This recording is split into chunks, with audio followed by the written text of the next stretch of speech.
Hello, good morning, and God be with you.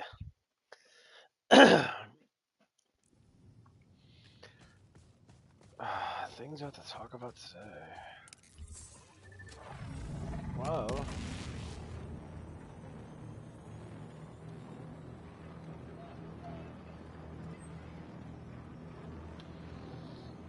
Hmm.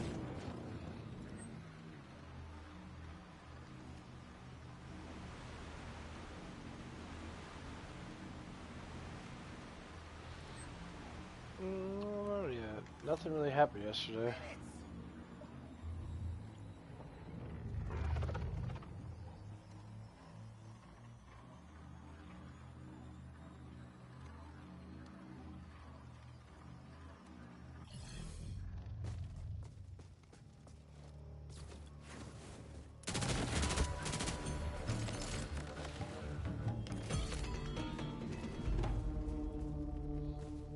Hmm.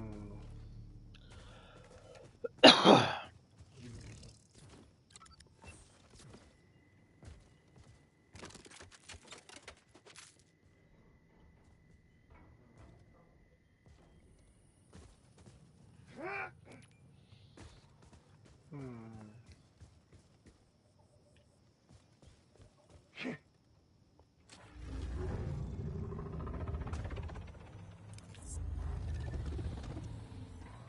You guys got some stuff about that. Politics wise, Trump read the part of the Bible, read a passage of the Bible to the nation. I thought that was very unique. Hope the timekeeper kept your warranty. And I thought it was very beautiful. Say this to Trump, God bless you, Nat. He's gonna bring back the quality of stuff that needs to be brought back.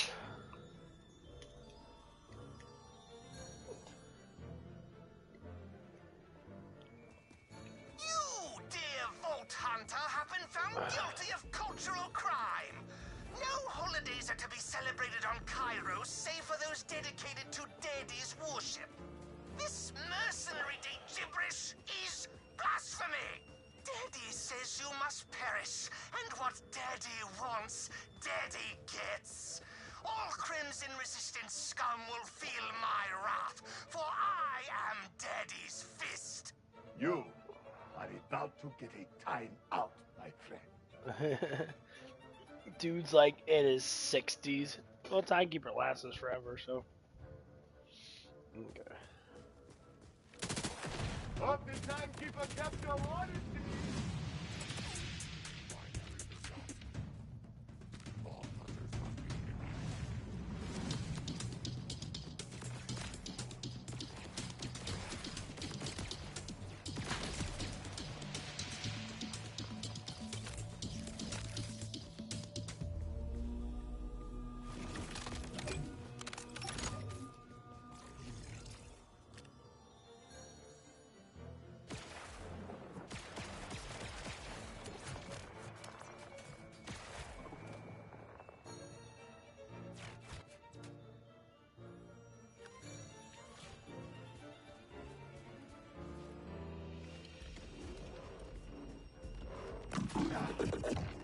I really enjoy busting you up.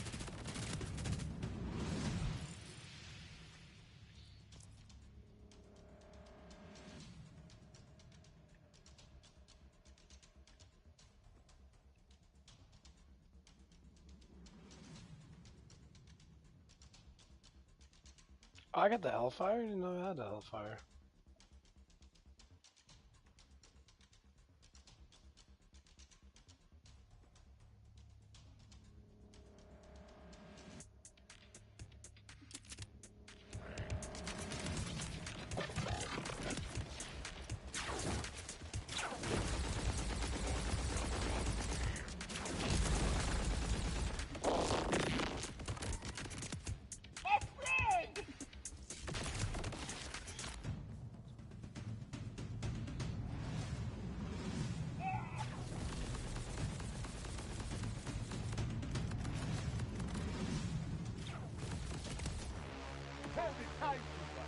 Looks like Screw has set up some propaganda towers.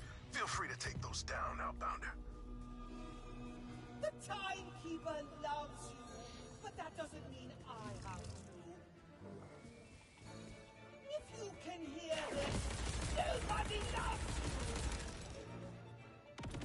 you!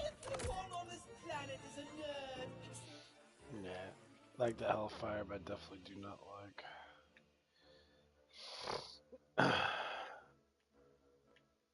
the stickies. I don't even know when the fuck I got that. Oh, I must have got it from one of the loot boxes.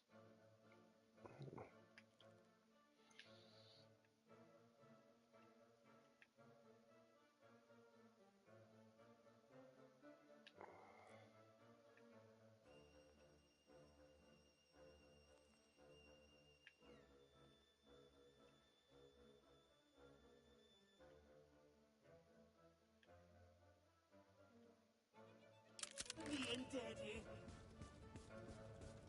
You can't even say Merry Mercenary Day anymore!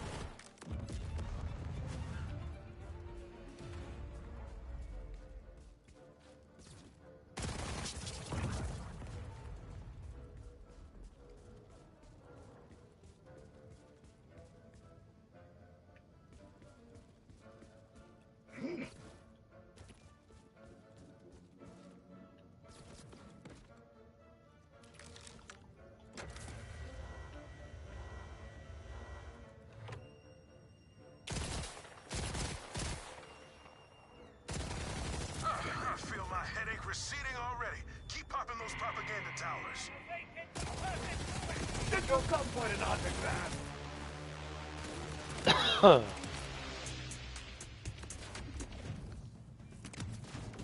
Should have washed your hands!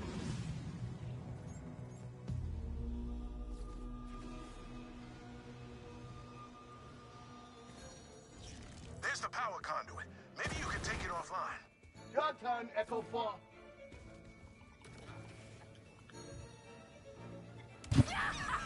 Suck it! Double locked! Damn, this guy's crafty. Hacking the Double power lock. conduit only doubled security on the door. Psych! I won't give you the satisfaction of meeting me face to face. Destroy the Vault Hunter! Ha! I figured you were scared.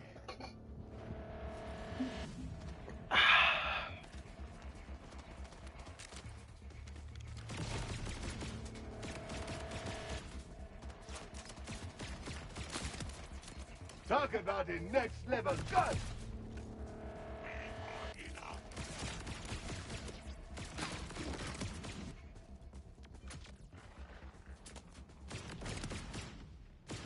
Tricky bastard locked the door.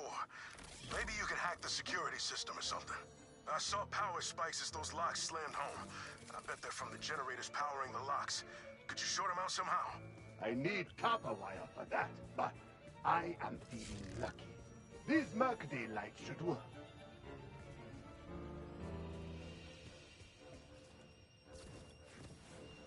Ha!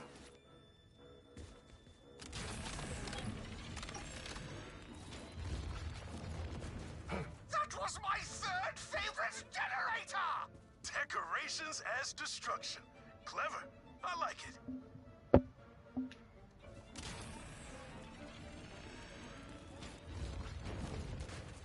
You dick!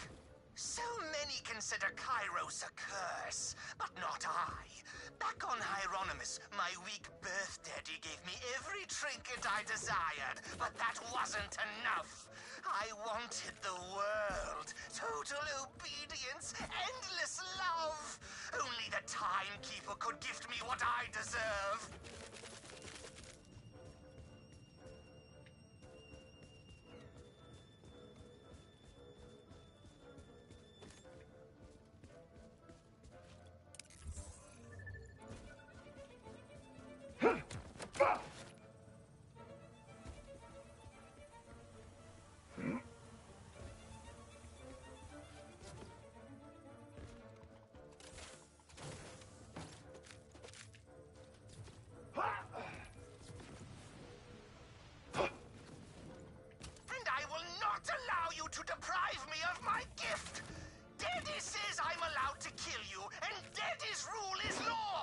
For both our sakes, please stop saying daddy.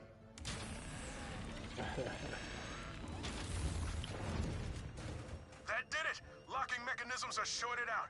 If you hack the power conduit again, you should get in. Let's roll the dice again, Echo.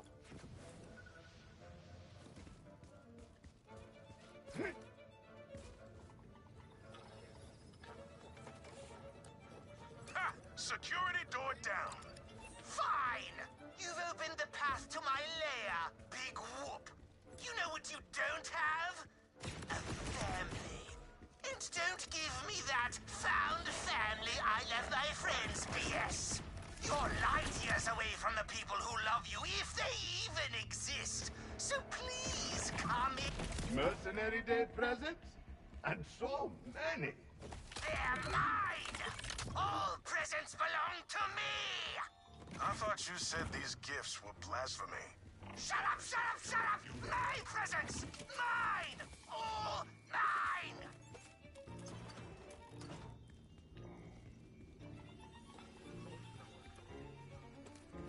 I have shut the conveyor belts off. No more free presents, crew. How colorful.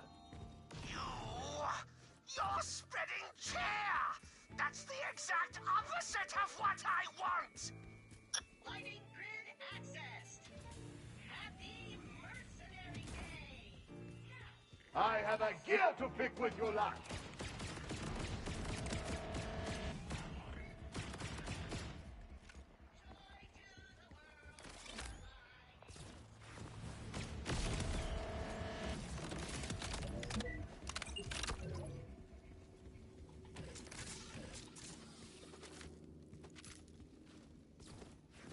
Never dive in Borderlands 17 I will enjoy turning you into dust.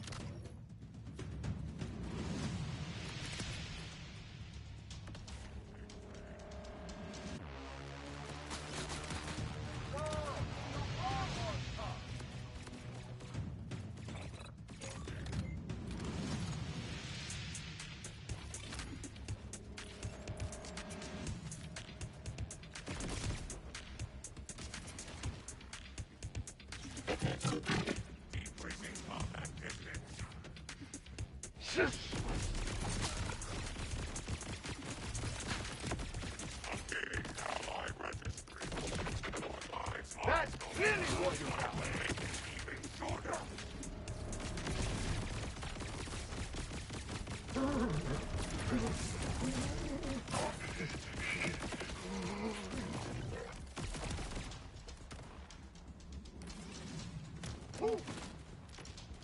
I think I need to get close.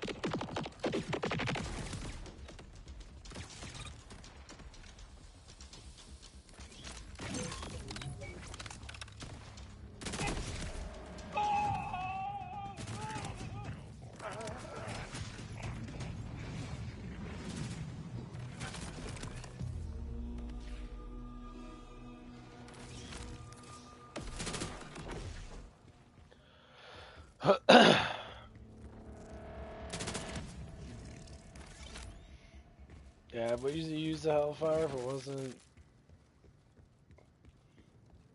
fucking sticky grenades.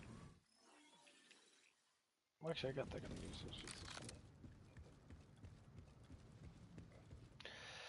Wait a minute, do I still have that other gun? I thought I still had that other machine gun.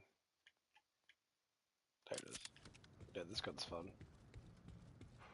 I did some research, Rush. Your friends back on Protea think you're dead. And they all had ugly babies. Father, dead. Mother, missing for years. You have no one. Please kill this guy. Oh, I will. That's so funny, a guy like that, you're just, yeah, fuck that dude. I always take time for the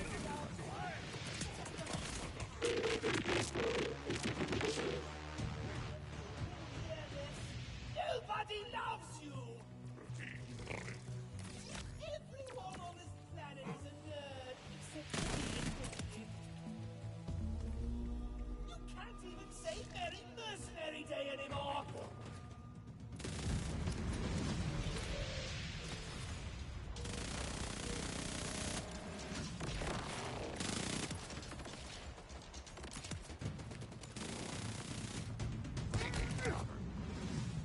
am getting sick of your voice.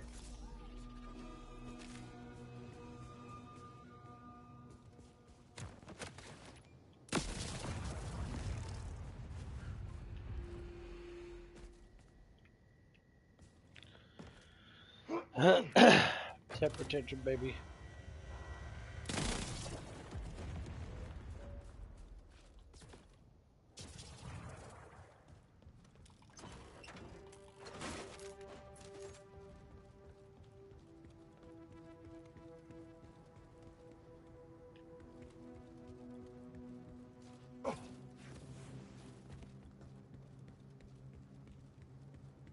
My gut says anything worth messing with will be in that server room.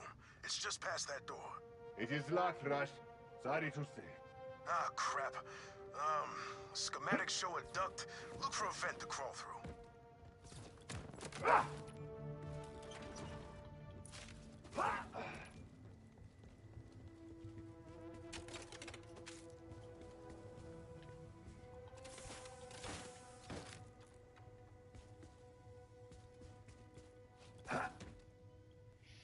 Yeah, I like this mission.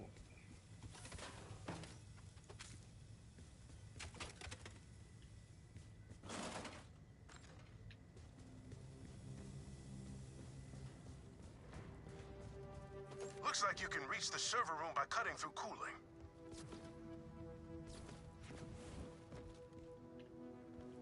Damn it, fan's still running. Gotta find a way past it to get to cooling.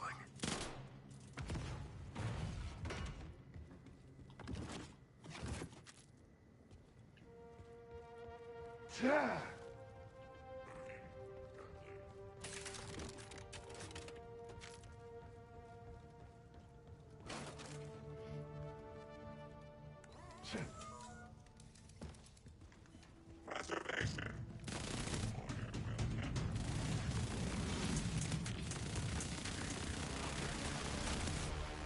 A little something for everyone.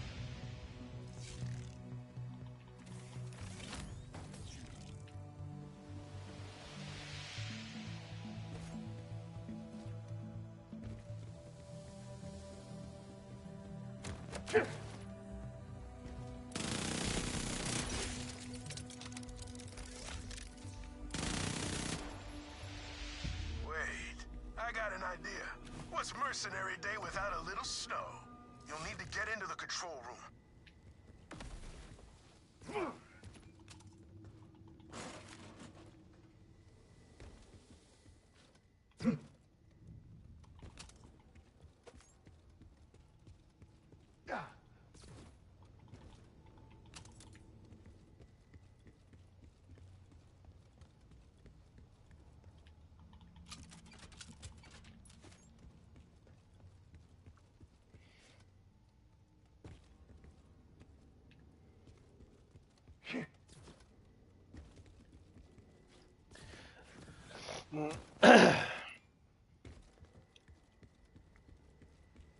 Obviously, the Dark Beast is way better than this gun. It's pretty fun to use.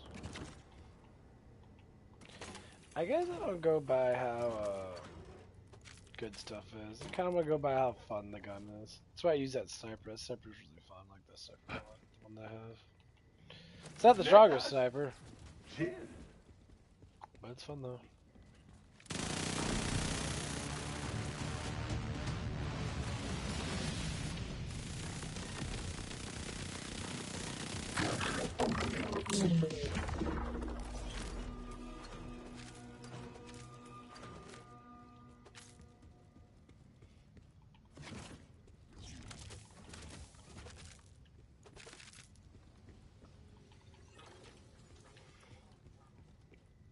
As winter comes, the snow doth fall, bringing cheer to yours and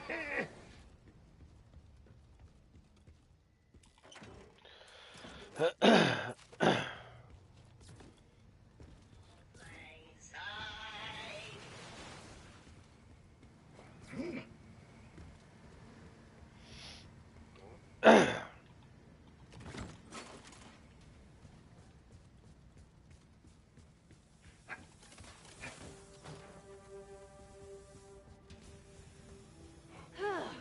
wonder what that jackass has on his computer.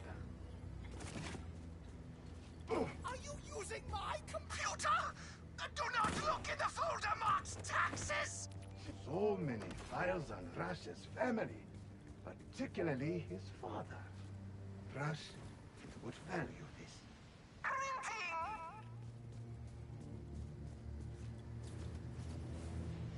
Friends and guns. Friends and guns. The time wasters are here!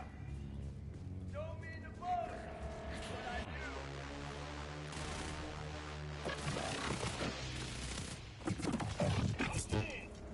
Like this, right? Don't push me! Another timekeeper pit! It's you! Positively riddled!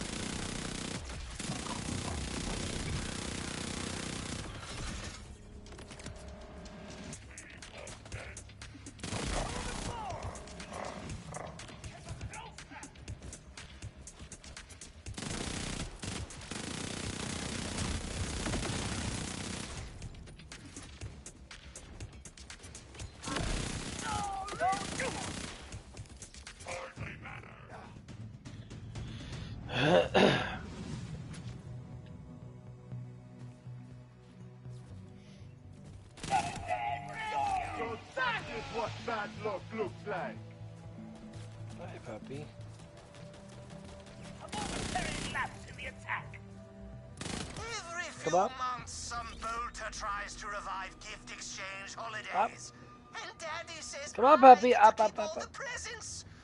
It's true You go lay the down. meaning of mercenary Up, day up. is family, so long as that family gives you very many gifts. I got more than one scar from people like this screw. Thinks the world owes him something. My dad used to say, oh hell, of all days I tried not to think about losing him, but sorry. Go do what you do best.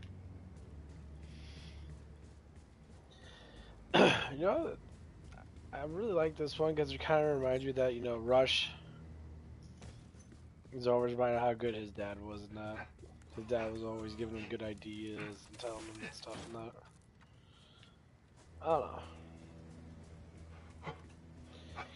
I think what happens nowadays, not a lot of people have that kind of reassuring.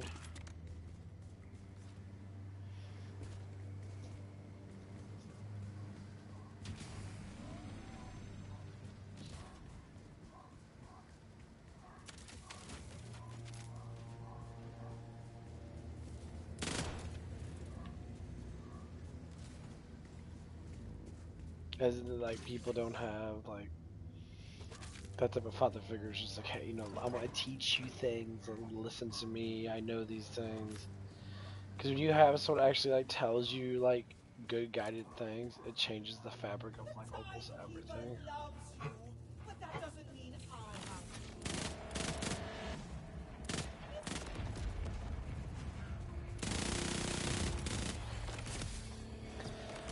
to. So, like, with me, for instance, like, I do have a father. I say he told me some great wisdom throughout the years and that, you know.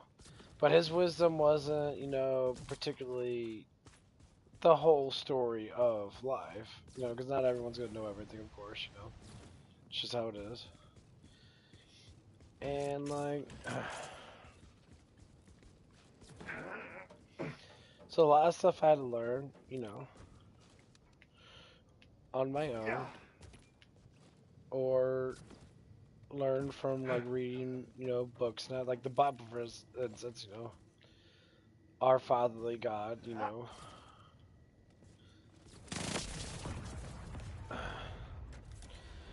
Gives us the knowledge that's been passed down from generation That's to all the generation. propaganda towers taken care of. Thanks for clearing the airwaves, outbounder. Would you like to know what Daddy's greatest gift to me was? A data scraper. Only I can pierce the cosmos and access the galactic EchoNet. And I've seen your personnel file. Oh, yes. A gambling robot turned vault hunter. How amusing. Well, guess what? Today my luck runs out, eh? Many people have said this shortly before eating a bullet.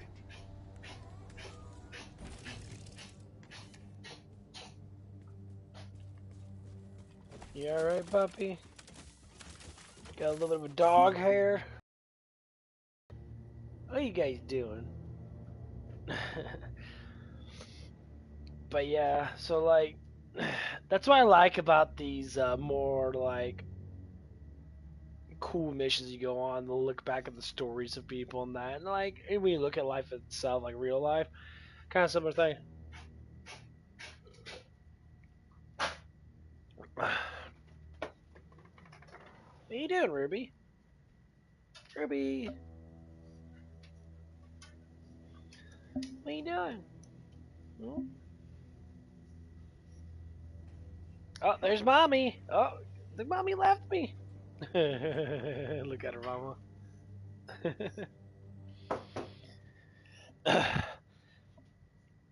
But yeah, like, every time we look at any type of situation, I see a lot of situations where people don't have like good father figures. Like they got like men and women have children without understanding that you have to grow a family. You have to be there for your children. You have to teach them things, and you have to learn things too. And then you get people like me. I want to guide as many people I can to better life, to better salvation, to better everything. Even though my life, I don't have a family like, of particularly I have my family, but I don't have my own personal family, like my own children now. So I'm trying to humble myself to give to other people and say these specific things and learn from them too, because you always learn from each other. But most of the stuff that people don't understand is just basic traditional shit. Stuff that's been around for, forever. But we have such a huge, lustful society. And it's so bad. And I get some people that, the masturbators, all stuff like, yeah, the people that masturbate, that, yeah, to a certain extent, I kind of understand why people do the things they do. Should you do it? No, I don't think you should do it. No, I think that you should be find a woman out. But if you can't find yourself a good woman that wants to marry you so you can pleasure each other and forever, basically, it gets to that point where, like, that's why people are just banging each other just to bang each other. Like, it becomes absolutely fucking pointless. And the more we gotta, like, throw ourselves into this, like, way of thinking, the more it starts to, like, destroy ourselves. When we don't understand what it is to be, alive, actually. Chaos.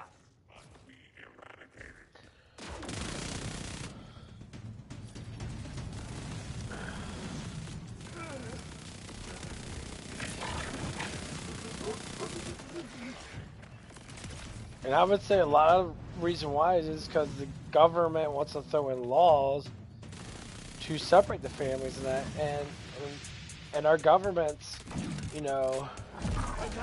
once again, can be evil or cannot be evil.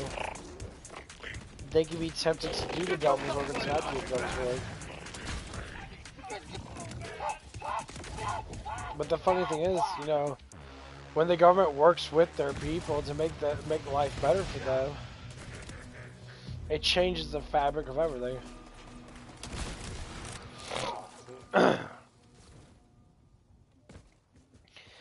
Like saying the whole divorce law thing has changed dramatically. Women get tempted with money and they take it. And all this has to do with temptation. A lot of people don't understand that. People are being tempted constantly. And they don't get it. I see you, Vault Hunter. But Daddy, can you see me? Can you see what a good boy I am? Today, I give you the greatest gift of all. A dead Vault Hunter! Dude looks like he's like 100-something years old.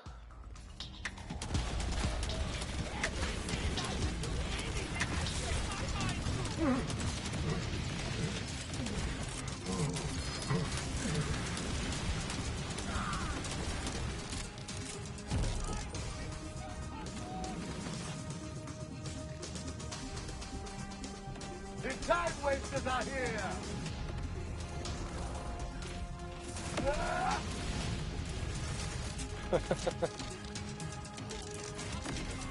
The ground freeze can break you!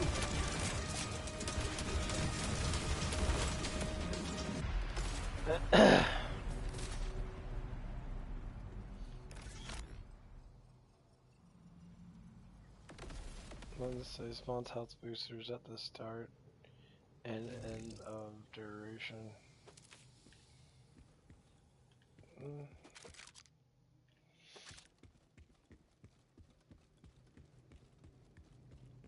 Yeah, this quest is gonna be done.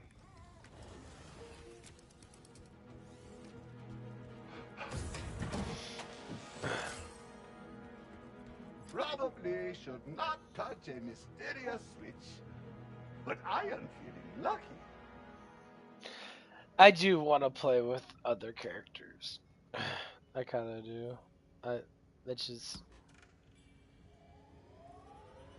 I don't know. Cash is just so powerful now. I tend to look at other characters now. Like, I want to play with Amar, because he got a lot of like full health, more damage type shit. But the thing of it is, like, I Hey, don't know. good job saving Mercenary Day. Sorry I'm not more cheerful company. That guy got under my skin.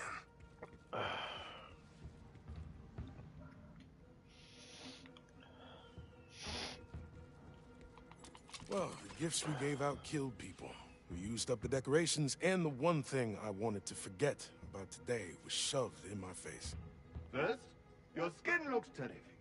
Second, I found you something.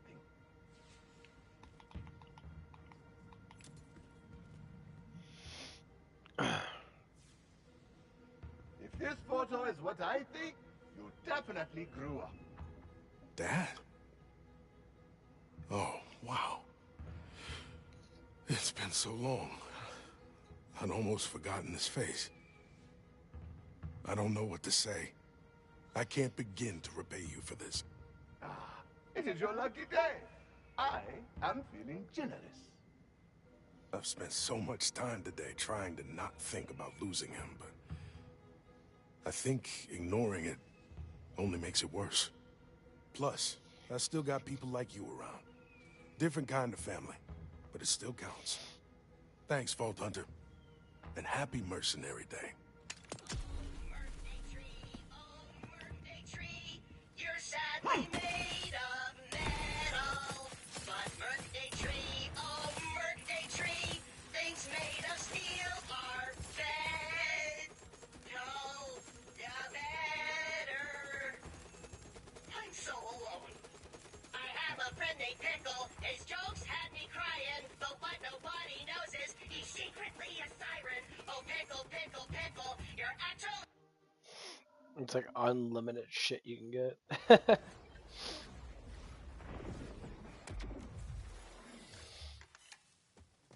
like that quest. It's a good quest.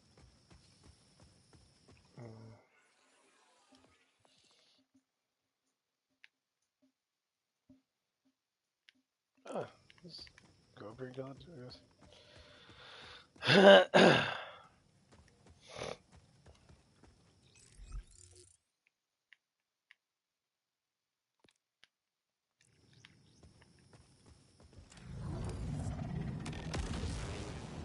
Yeah, I'll fight these guys a little bit.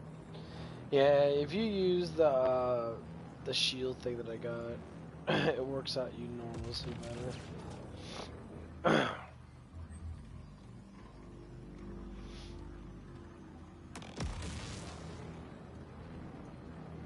there's a quest right here.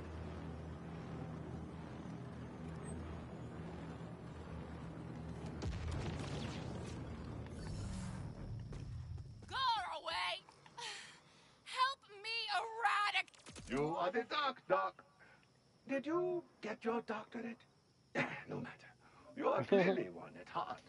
My machine is such a triumph. I want to cure all the Rippers. Please, find some nearby and invite them over to taste the Scarlet Cure! Oh, second season. Oh, this is whatchamacallit.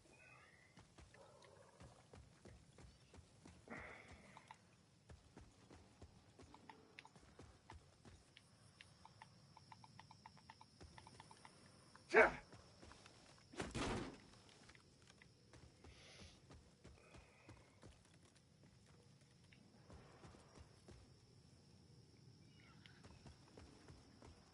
Okay.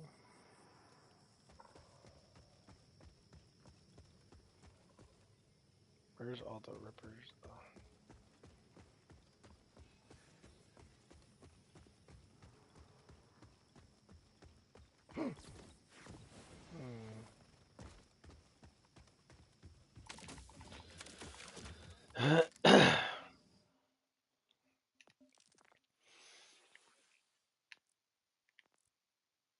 This gun is really fun to use though. This gun's overpowerful. This gun's overpowerful. This gun's overpowerful.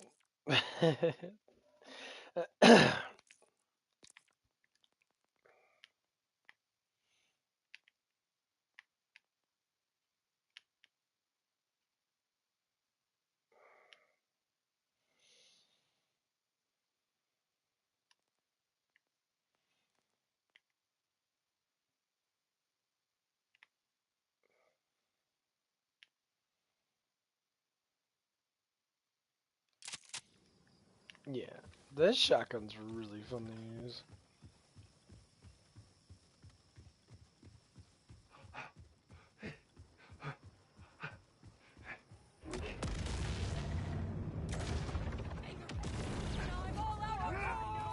Hey, meathead! Got a bloody treat for you over this way.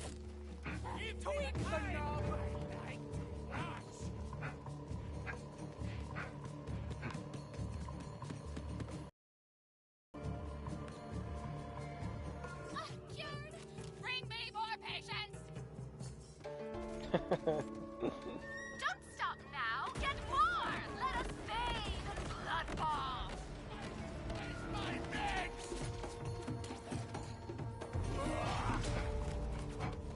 I'm gonna hit one down with bullets!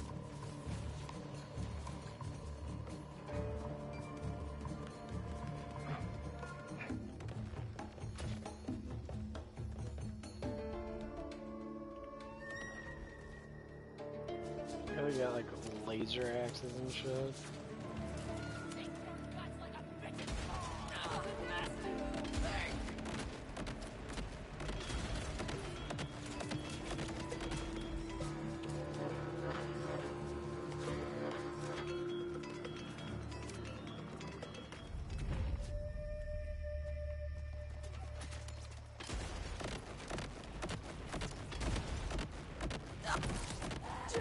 The monster inside Whoops. you screams! I spy a me and you! I hate me! So that is what bad luck looks like.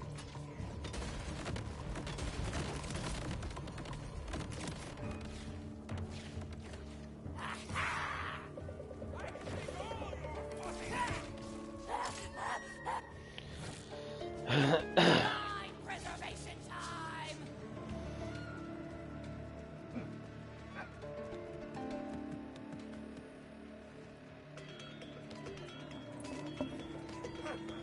As bad ideas go, More! We need more! Parade their meaty heads!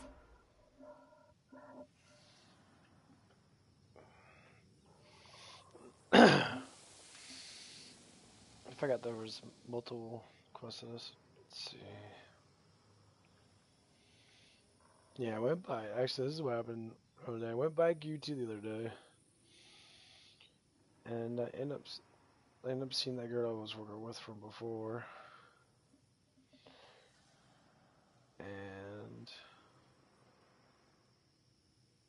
the fuck's that?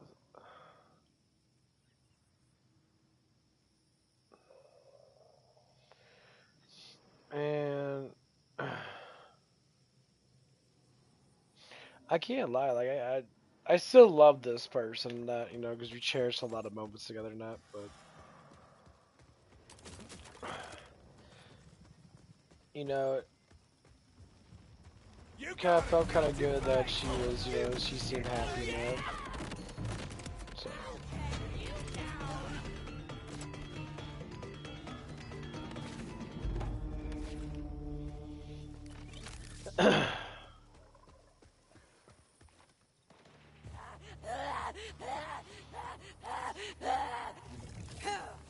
I see you! Give me time while I fix my face!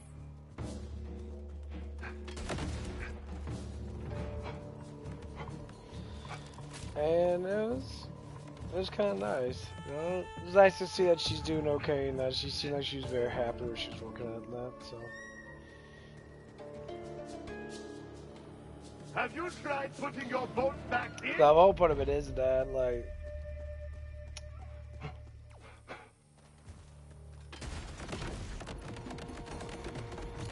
you know, my dad, he went up there a couple times. He goes up there quite a bit, and that during the day and that, or during the times that she works and that. And she talks to my dad every now and again, I guess. Or my dad's like asking how she's doing and shit. Move it up!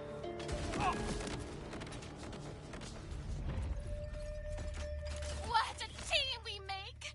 Together, we will give them all the volcanic cure! On behalf of science herself, I wish to gift you this helmet! I forgot how important helmets are to you, meat folk. Did she just fucking kill herself? What the fuck was that? What was that? Okay, whatever. But anyway, so my dad goes in there every now and again then, and he was kind of like telling me, you know, like, hey, you know that she said that she saw you at your job and that, she said that she wanted to talk to you and stuff like that, and I'm like, well, I didn't see her, you know. Try me on for ride! It's not like I have a problem with her in general, because I don't, honestly. I just think that, you know,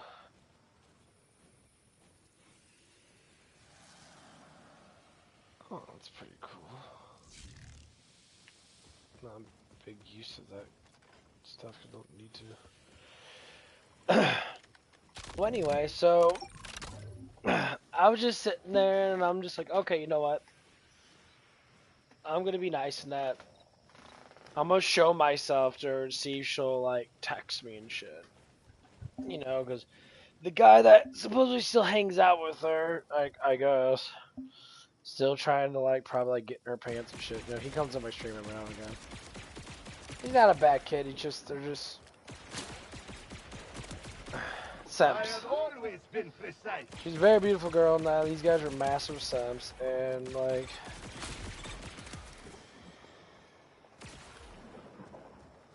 and this girl's, you know, got some experience behind her now when it comes down to certain things. And so I'm just like, okay, you know, it's like, this is the reason why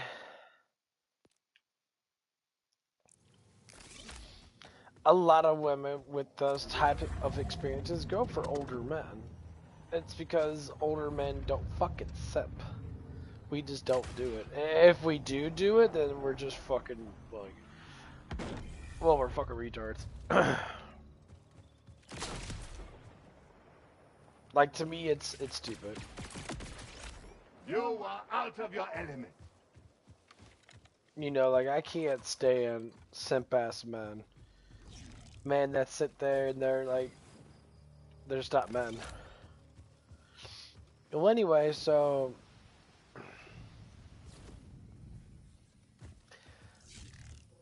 honestly, I want this person to apologize to me because, you know, I always believe in forgiveness and that, you know, it's like, I'm not mad at this person, that, you know, I think this person's still a good person and she's just going through some rough times and that because... Spectators, participators, and rubberneckers, welcome to the Fenway Cup. It's not too late to get in on this athleting and participating or just spectating and rubbernecking.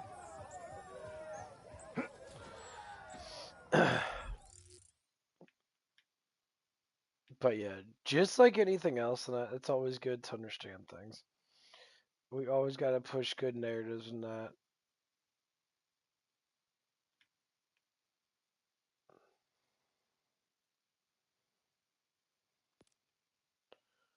Actually, I need to do the rush send-off thing. Well, anyway, so I was assuming that this person was gonna sit there. You know, I showed myself in that. I never say nothing to her because, like, the way I look at it, that once when something's done, it has to start anew. You can't sit there and keep on trying to, like, get back to the same exact things that you used to do because people change. Like, myself has changed. I do love this person just like I love anybody else. I do have more sympathy and more emotional connection to this person. But what I see with this person is different than how she's done me. Cause like I said before, I try to go for the heart of the person, the actual truth of the person. People literally act fake as fuck. They act super fake. They act like they're like celebrities. They act. They're not actually being their authentic self. And what happens is they get caught in these like kind of like delusions where they're thinking that they're something that they're not because of whatever the fuck, people tell them in that. Or because they get an enormous amount of attention Ah, come on, give me a chance. from certain things and that. Having some real problems with one of these. Nature is so majestic, isn't it? Contemplate its boundless wonder as you kill the crap out of it. Intended to live at a farm upstate.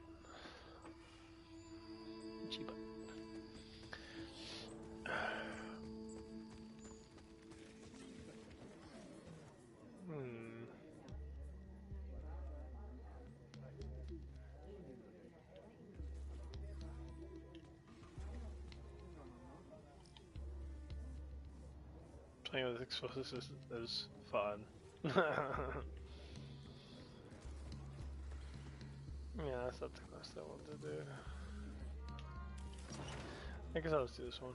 You keep staring like that, it's gonna cost you. Hello. This on? Got a missile landed out this way not too long ago. Pretty sure it's a dud, but who knows? It beeps every now and again, almost like it's talking. I kind of like having it around, but the beep's got some folks worried it'll, blow up on us. Heard you vault hunters like dangerous things, so here you go. I have never been blown up before. I must say, the risk is doing it for me.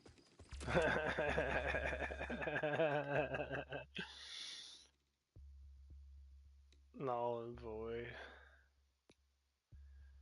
Which one is that the one I want to do? That is the one. Okay, this is the one I want to do. Okay. Yeah, it's the one where you get the ship ready and they escape the timekeepers thing and they all like go back home or something like that. Actual home.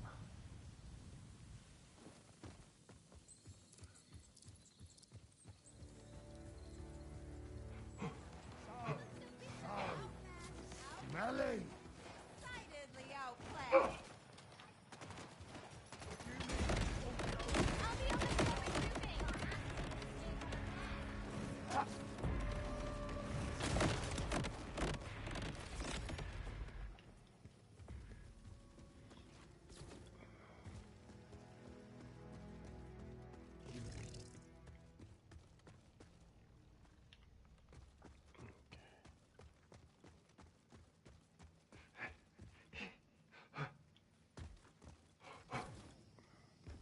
Fuck this quest hut.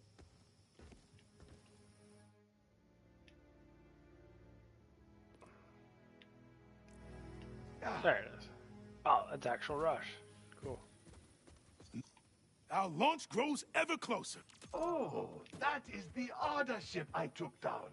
The modifications you have made look superb. We're dang proud of her.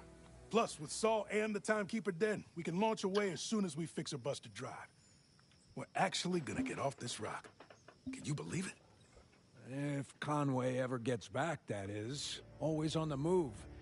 No wonder they like being a pilot.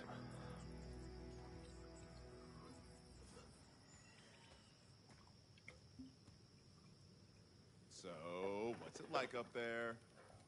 Conway, come in. You there, Conway? That's weird. They're always on their radio. Usually too much. They went out scavenging for drive parts. You mind checking in on them? Probably just have The hands full, but peace of mind and all that. Of course, my friend. They likely just got into some shenanigans.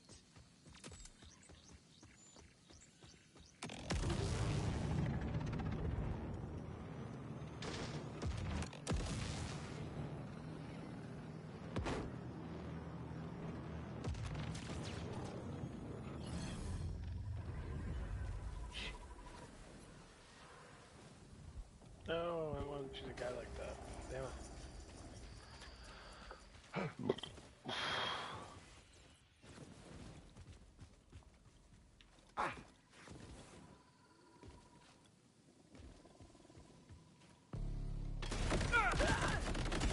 Time to put it on! Just kill myself. Conway, are you here?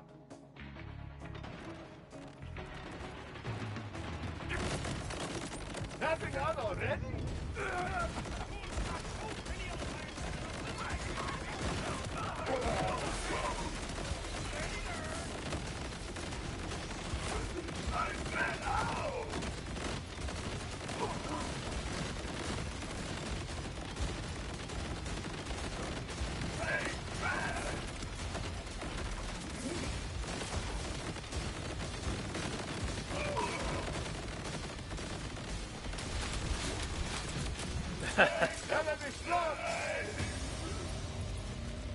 It's gotta rip them apart.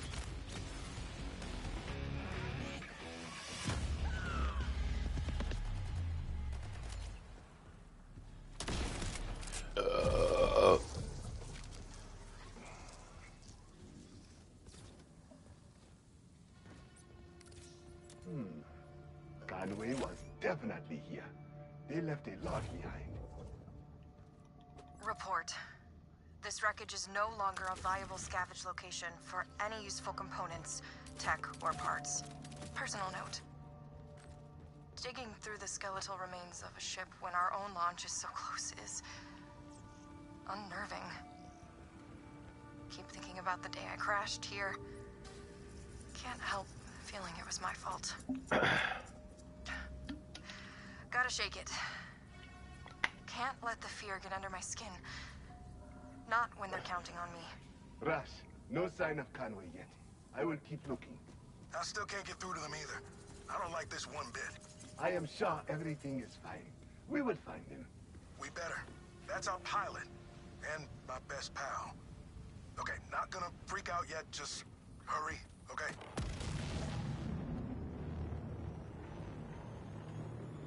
A new record! Hey, have you seen the order airships in the sky? Even if you haven't, I'm thinking we give them a nice interior remodel. Scouted the area, and the resupply outpost is our best shot at doing just that. You got this. You know what I like about you? Never walk away from a challenge. That's commendable.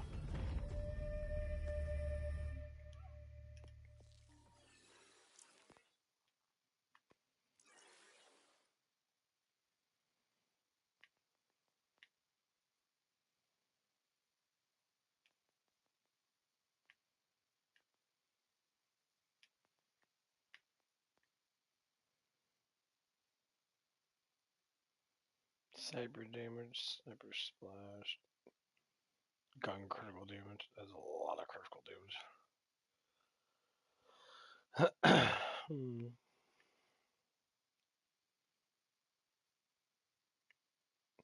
Yeah, I need to get a new one of these. This is the one I've been trying to look for. See if I can get higher one. It's only 33.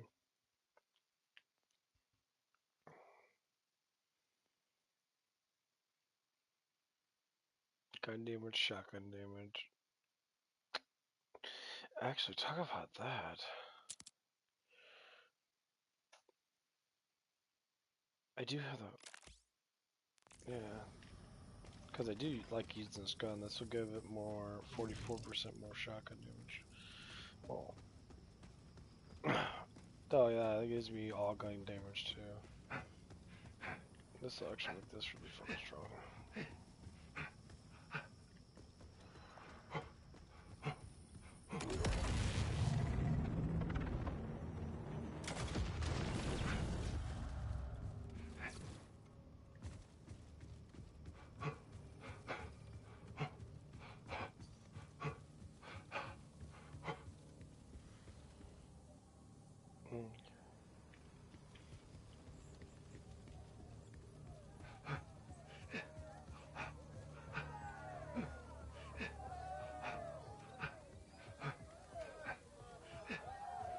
Still no Conway. But that log is theirs. Report. Weather's eaten away at these drive parts, but a few may be worth testing. Maybe I'll... Wait. Is that... a crane up there? Someone's found something worth finding. Heading over to check it out. Personal note. Maybe it's not the launch itself I'm worried about. Maybe it's not knowing how far we'll need to travel before we can transmit Kairos' coordinates. Could be years, just drifting. All of it riding on me. Rush, Conway had a lead on some interesting scavenge. Heading that way now. Okay, that's promising. Please keep me posted.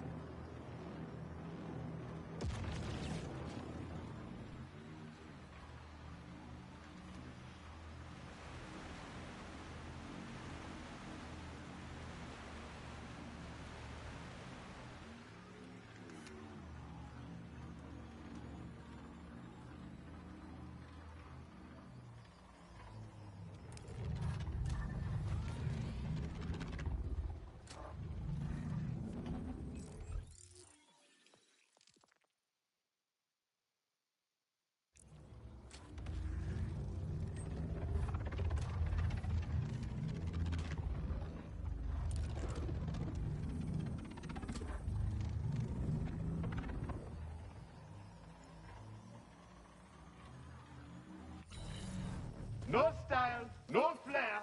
You are worth less than scratch.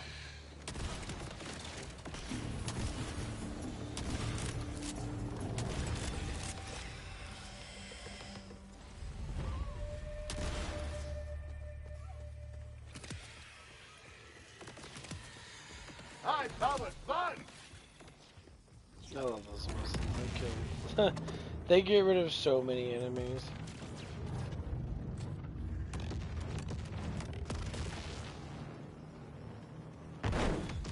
I was right on that dude.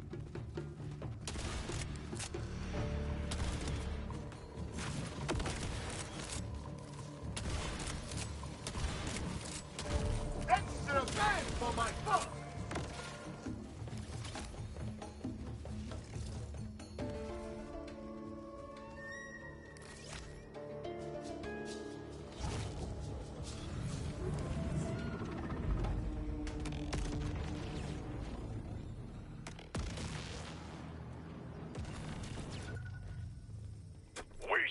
Just leave the food at the door.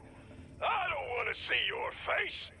It's been an hour, and you said delivery in 20 to 30 minutes. Relying on others is always a gamble, my friend. Next time, I suggest you call in a pickup order. Sure, but I don't wanna. And I hate leaving my home. And also, I don't wanna. Enough chatter. Are you the delivery guy or what? We can't sacrifice this little sneak to the void until we get our blood sugar up. That little sneak could be Conway. Perhaps I can gain entry if I find their food.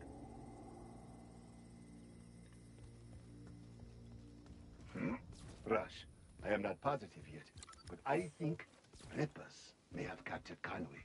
Damn, but captured is better than, you know. I'm gonna grab support and then I'll head your way. Be careful.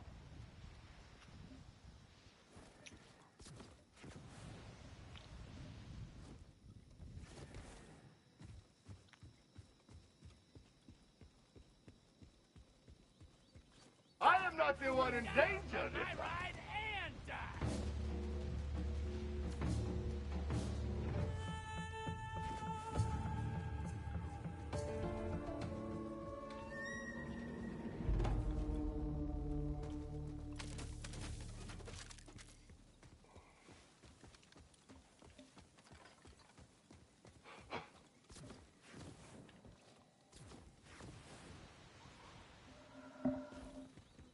But yeah, so anyway, what I was saying that, like, I hope the best for all these kids. I mean, I do. I just don't like liars. I believe when people start to lie and that and make up shit, that's when they start to critically like start to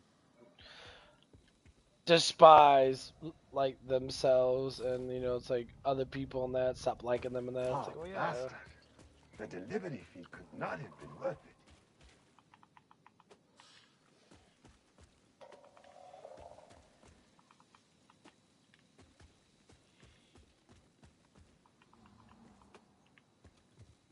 damn.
Now look for what gives me SMG damage.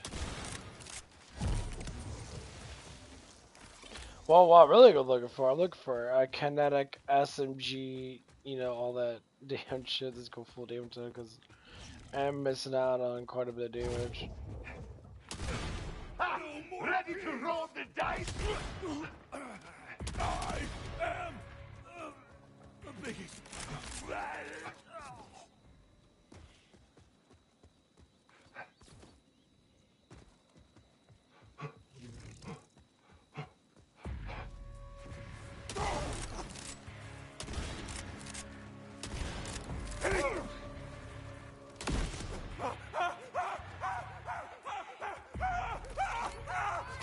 And you're the confetti.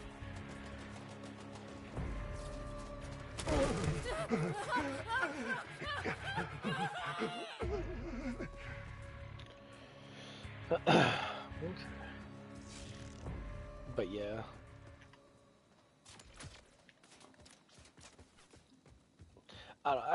It's just little things with people and that, like, I hate being the asshole that sits there, like,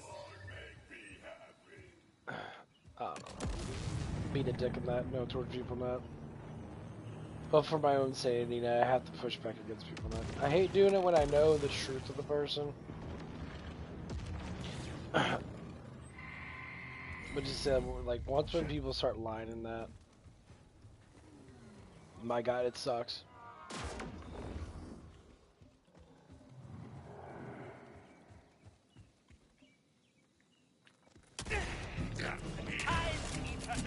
That's what I was looking for.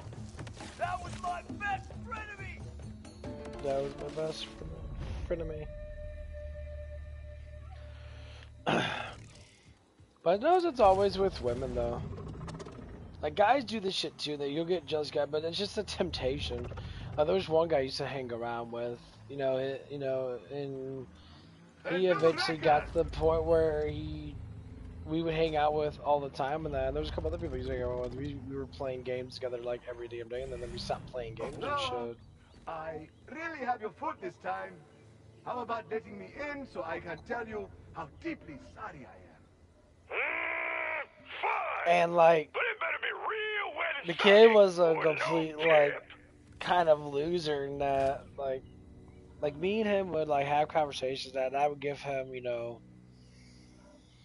I'd say, hey, it's like maybe you need to go out a little more, maybe you need to be more social in that, and that's what it is. Like these people have so much fear of the real world because a lot of it's because they're pampered by their parents and that. They was saying like, oh, the world's so dangerous and that, or they watch a lot of like stupid shit and they're scared to go out in the world and that. I'm like, the world's not dangerous. We make it to believe that it's dangerous. Like, we'll talk about paranoia. Paranoia is probably one of the worst things that leads to all kinds of just really stupid shit. So the bulk of paranoia that I've learned throughout my years of living that, it comes down to you believe in stuff that's not actually true, but you're superstitious, leads you to be paranoid. Most likely it's always superstitious. You believe in stuff that doesn't actually exist. Like people say, well, it's like, well, you say, oh, I believe in demons. Okay, if there's demons, there has to be God. Okay. And then, but the thing is, they want to structurally look at demons as in like, well, they're more fun and more charismatic and that. Well, yeah, because they're rebellious. The whole fun thing, the excitement of things, you could do for anything. But you don't have to be a sinful fucking moron that gets drunk all the time. That sits there, you're taking your sins to your own hand with pride, and you're trying to control your own sin without letting God, Lord Jesus, to heal that. Because only God can pull away and forgive sins. You can't forgive your own sins. Psychologically, you can learn how to deal with things, but you're always going to have to be forgiven. Because without being forgiven, without forgiveness, you can't psychologically actually grow because you tempt yourself. And you tempt yourself so damn bad that some people live in certain like time periods and they stay in a time period. Like, oh, when I had the best time period. When Jesus tells us to let stuff go because your past is done. When you bring up your past, you're bringing up, especially if you bring up your past in a way that you're getting emotional about a lot, you're never supposed to look at your fucking past. That's why pictures are stupid. But literally, you're not supposed to have pictures of your past. You're not supposed to have pictures of stuff in that. Yeah, because you remind yourself of that, and you're gonna make yourself tear yourself apart. That's the reason why, like I personally don't like pictures of people from my past, or like when I was with my ex and that, I got rid of every single thing that, besides like a couple of socks that she bought me. I got rid of all the things that remind me of her. And people say, why would you do that? I said, because I'm not with her anymore. That love that I had for her is the past love. I have to move on and find me a new love. Which I might be getting close to something. I don't know 100%. But I'll talk about it after this. And so, like, I said, this is the reason why I say, like, my ex and me stopped being together. She was so focused on her past. She didn't see what she had in front of her. She kept on bouncing back and forth. And she constantly talked about it, saying these things. Yeah, when a woman says these fucking ignorant ass things, they're definitely just fucking terrible. Like, they're just fucking stupid. Full on retard, never get over anything. Constantly sit there and they're always wondering why the things that happen. Yeah. So we'll go through this soon. When people cheat, number one, you have to accept that it was your fault. If you can't accept anything that you do bad towards another person is not your fault, then that's when you start getting into that way of pride. you'll start to figure out all these different ways so you can't blame yourself. Basically, it's like the circle, and your target's in the middle of that circle, and you'll go around and you'll fundamentally get close to the core of your circle, but you'll never actually strike it and ask for forgiveness so you can renew yourself. So I remember a couple times I made her have conversations that she was purposely like stalking her husband. Fucking weird, I know, right? No, purposely stalking him. We end up going to a gym. I said, why are we going to this gym when we just go to literally like a Planet Fitness that's literally like down the street from her house, so we could go in there and just work out. She went to the gym because her ex went to that gym, her ex-husband, and she wanted to see him again because she missed him. And I'm like, you're going, and like think about this. You have a boyfriend, and you're going to a gym to see your ex-fucking husband that has nothing to do with you because you're a fucking whore. Excuse my French. You're a slut. You fucked up. And he did the right thing. She kind of saw him in that. They talked for a little bit, and he fucking basically told her to fuck off. Like, you know, I have nothing to do with you. Don't even talk to me. Well, come on. But I missed you. It's like, no, I have nothing to do with you. It's like, you're a terrible fucking person. And the dude was right. The dude was kind of like a dork like me. Besides, he had like weird haircut. He had like a mohawk and all this kind of like childlike shit. He never grew up, I guess. Despite the fact is, the dude gave his heart to this woman for like 7 fucking years, and she tore it out because she was a fucking whore, because she had to get stimulated by cock and sit there and make up excuses for cheating. And then what happens is she hid it. She hid it from the dude. Just imagine. Obviously, the dude had love for her, so he trusted her. But just imagine for fucking 7 years, your wife's getting fucked by another dude. And then what happens is, this was the biggest thing. I give the dude that was banging her 100% props, and I hope he saw Jesus. I hope Jesus forgave him for all this stupidness. Because dude actually came out. And the funny thing is, like, the dude ended up dying. Like, I only know not that much after he renewed his sin. And he said, hey, it's like, I'm not doing this shit anymore because you're a terrible person. Now, he literally went up and told her husband and said, hey, he's like, bro, it's like your wife's been cheating on you with me for fucking years now, bro. I was gonna give you that heads up on that. It's like, I feel really bad in that. I'm really sorry in that. But like, she's a fucking whore. And he literally like wrote up on the garage that she's a whore. And then I guess like not even that much longer later, the guy ended up dying. So he relieved himself, and I give that praise him. But like,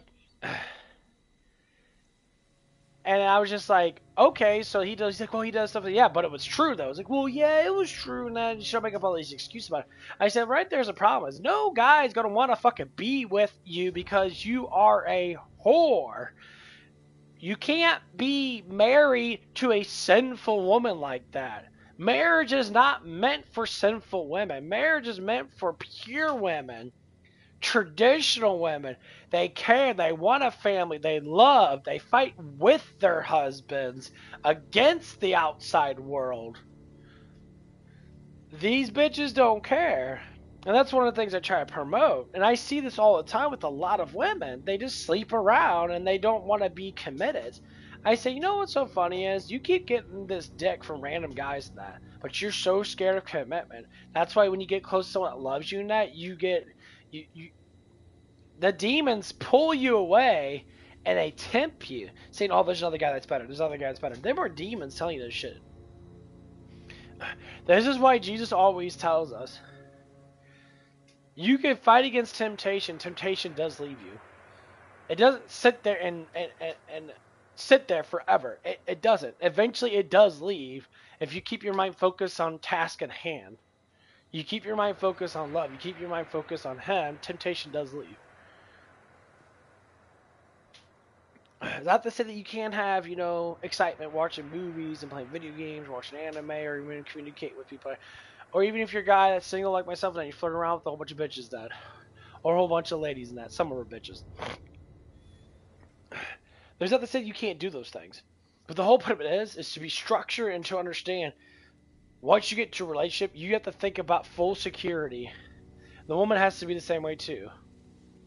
And I hate seeing these women do this shit to themselves and to do this to guys. That's why I'll tell every guy, do not chase a whore. Just because she might be easy to have sex with. Not every guy is going to get that pussy. The pussy's not worth the heartache. It's never going to be worth the heartache. Like I keep telling myself that. I can get pussy very easily. Very easily. And guys will say, why don't you? Like, because I don't care. The pussy's not the main importance of a woman. The boobs, the ass, the pretty face. Thinking about how many times they're going to blow you off and taking the ass from you. That's never important. What? That's not important? Like Scooby-Doo kind of thing? Ooh? Yeah. It's not important. It's the heart. It's the fucking heart. Until we realize that, we are going to be constantly driven into that temptation. And we're constantly be lusting and not care about the heart of a person, the love of a person. Because when you have full-on trust and love for a person, it'll beat millions of people that have sex every damn day with random-ass fucking people in that. That feeling of no worries, complete harmony is going to be way better than getting fucked by 100 dudes or having 100 girls fuck one dude.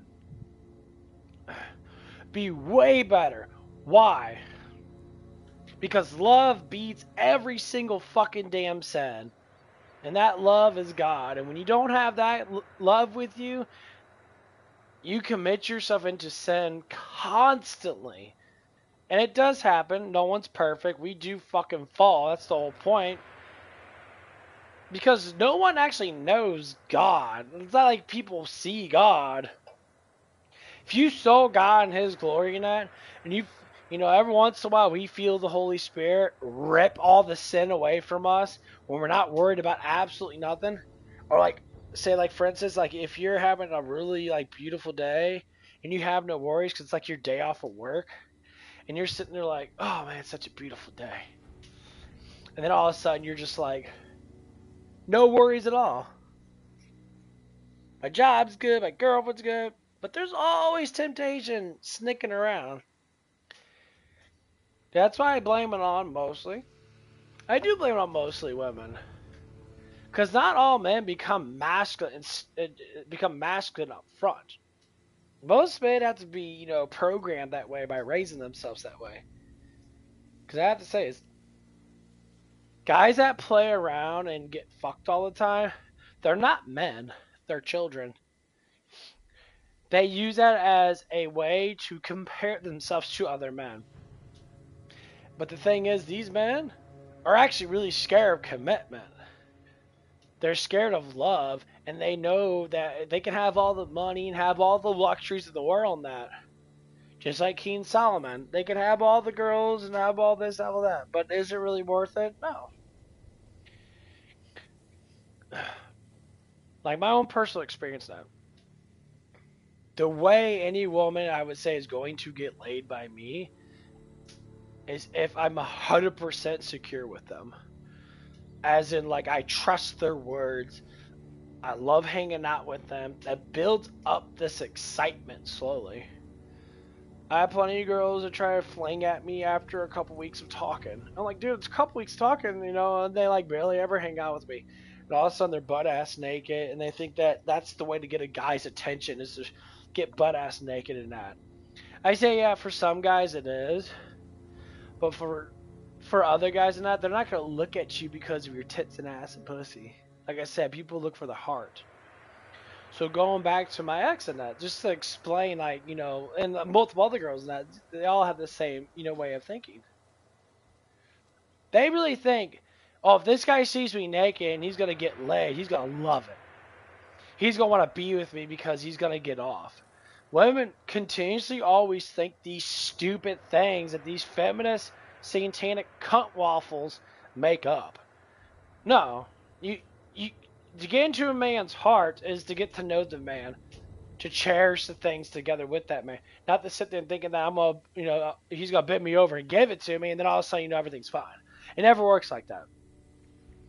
No relationship works on sex alone. It never happens. But some people think that shit. And what happens? The woman gets pride. They're all like, well, if you can't handle this, that's why you do the things you do. And the man's like, no, it's just you're a fucking complete bitch. You're basing your whole entire reality on how much you can get dicked. And that reality ends the same way every single time. That's your pride. That's your stupidity. You can never admit. You stick your mind into one thing. These women make all these things. The best way into a man's life now is to feed their stomach and empty their balls. Some stupid ass fucking shit that every man knows that's gonna happen anyway if they're in a relationship with someone for a long enough time. It's all this. It's the stupidest shit. And like women say this, and all these red pill fucking men say that kind of thing. And that, like, I say it like this: Jesus was right. The best way to anybody is through the heart, to understand them, to love them, to create something with them. You're gonna have your bumps in the road. Don't argue. Appreciate. Listen. Understand. Don't dramatize. Don't gossip too much. Because you create an atmosphere where demons love to come in and torment you. We create so many atmospheres. And then look at the person. And this is what I try to do with Max. I try to look at her. I try to be like, you know what? Let's just love each other. We had great nights together and that. We had all these things and that. And I remember all the good times I had with her. They were great times. I can't lie about it. But she let the demon temptation get in the way of us, and she was clueless on it. She didn't know she was being tempted. Because I remember that. I talked about this a lot, but to understand that when you're with someone and that, and you're actually in harmony with this person, nothing matters. The world stops. Your love is complete. When you see them, you cherish them, you love them. Every single time you think about the great things that happen in that. Seeing her big old booty ass sit right next to me, give me a kiss every morning that we used to hang out at her house and that. She would constantly do this stuff in that. Because she adored me, but temptation came in and separated us. And it was stupid. I'm like, what's the whole point? And it got so dumb. Because then the questions start setting in. And women and men, I say mostly women because I deal with this stuff way too much. When women ask really stupid fucking questions, this is one question that she asked me I thought was dumb as fuck. She said, why do guys always like playing around with girls' ass and tits? I said, it's like, okay, it's the same around with you, like, playing around with guys' dongs and that. I'm like, what do you mean? That's the fundamental thing that men like. God made you that way for men to like. You couldn't attract a man if you didn't have those luxuries that you have. Same thing with a man. If a man didn't have something that you were drawn to, like a pretty face or a masculine body in that, you wouldn't be attracted to that. Dumbfounding question for a 30-something-year-old woman to say. I said, what the fuck are you talking about? Loving each other is loving each other. It's not like you don't get anything out of it. If a woman's really attracted to you, you can fall to her titties all day long, she'll fucking want it. That's what psychologically was just like kind of blowing to me. Like, you say the stupidest fucking questions. Like, what the fuck are you talking about? And it's like, wow, this is really getting kind of stupid. Like, it was this fucking... Now, the girl I'm dating, she just... like fundamentally fucking retarded, and yeah, in some senses she was. It's not in a way that she couldn't learn, it was in a way that she just didn't want to. And I see these kind of things keep happening, and I always think to myself, like, what the fuck is going on with this world now? And then you start noticing that people don't want to be traditional anymore. They get tempted by pleasures, I easy can pleasures. see why Rush has taken to And since this it's easier field. for women to get laid than men, but men still have to screw these women. I say, okay, this is where I blame the men for. If men come in and stop doing this shit, then none of this would exist.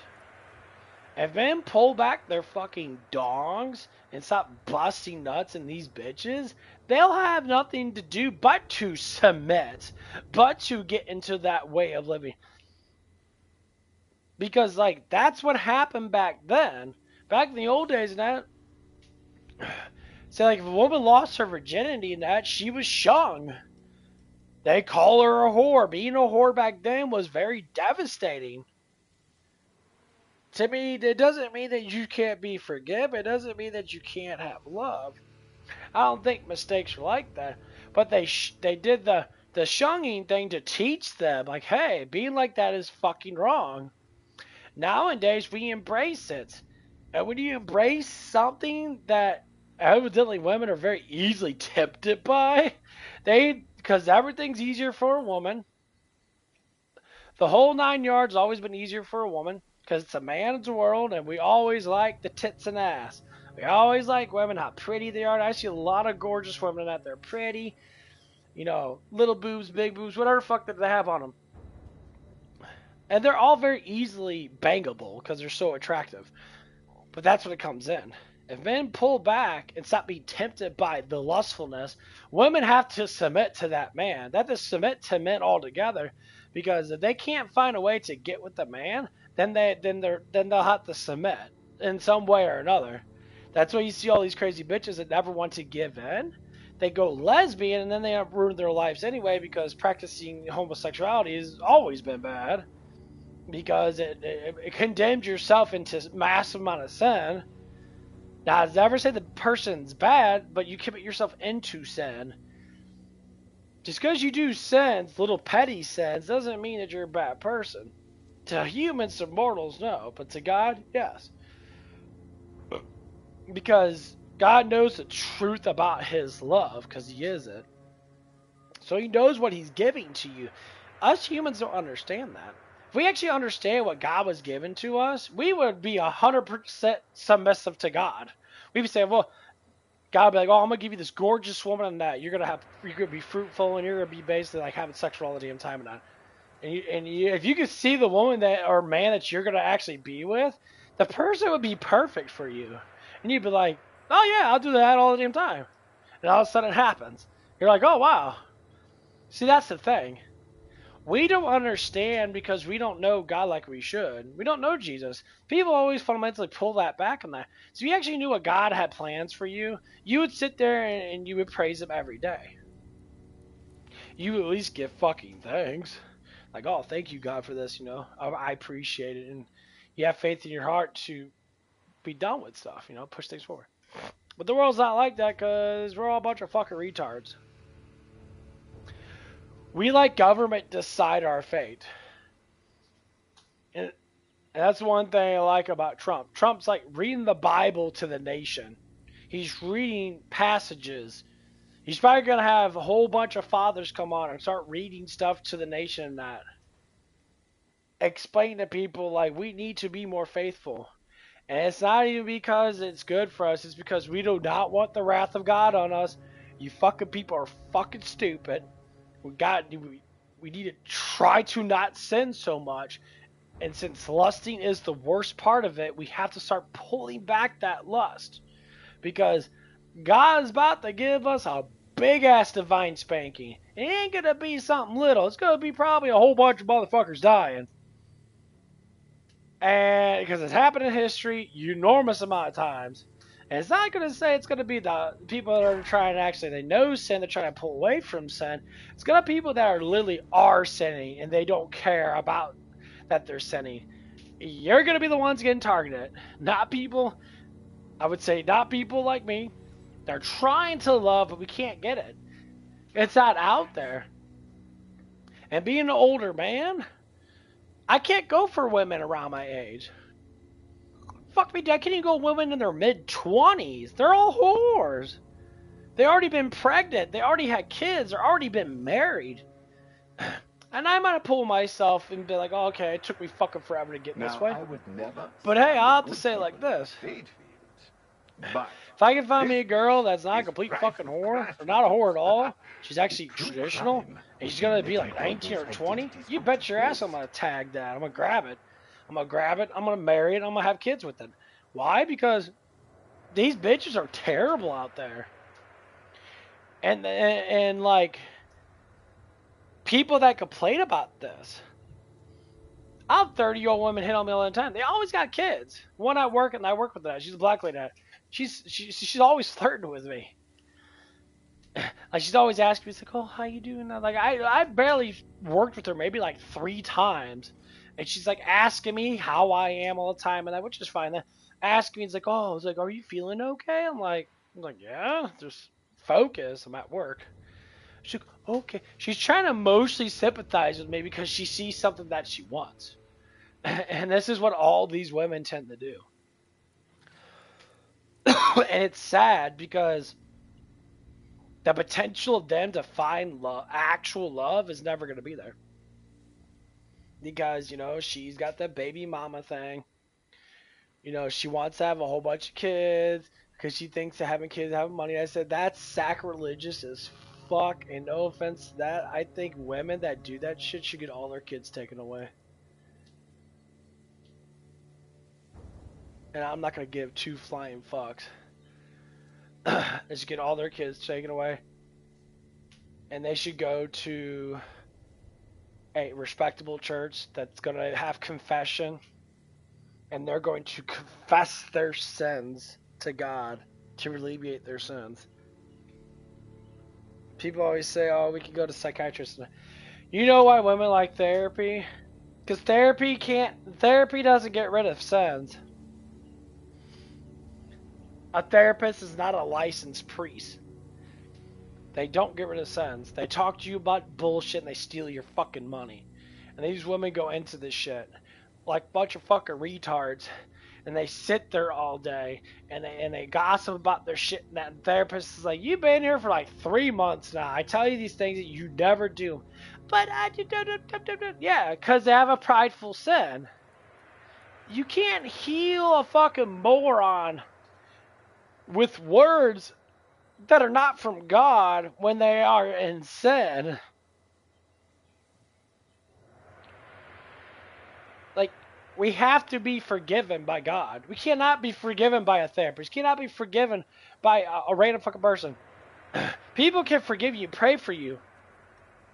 But the truth of it is, you'll feel that faith come into you. Because people say, like myself, I believe I have the Holy Spirit. The Holy Spirit reaches out to people and makes them feel better, makes them feel more joy. That's why when I'm around people and that, they tend to be more joyful. So I remember my past, and I used to talk on the phone a lot with a lot of different girls and that, because I was a chitter chatter on the phone. Same thing. I got the same exact thing. It's like, oh, you can talk to me sleep. You talk about all these things and that. You always got something to say. And they're always very interesting things. And, and the more I think about that, yeah, I go on a Holy Spirit run. I start saying this random ass shit that doesn't make any sense because it probably hasn't been said before, or it's like very unknown stuff. And I need to rip ass. Hold on. Oh, there we go. Good old-fashioned ripping ass. Probably the only thing I'm going to miss is the fart sound once we go to heaven. Don't think you can fart in heaven. There'd be like 100 billion. Oh, I don't know. There'd be 100 billion people in heaven. But anyway. Perfect. I will start at the flashy color. When it comes down to Get these the things, eyes locked on the deck. that's the biggest thing we have to do. We have to pull away from sun. And And it's definitely not everybody. A majority of people understand this shit.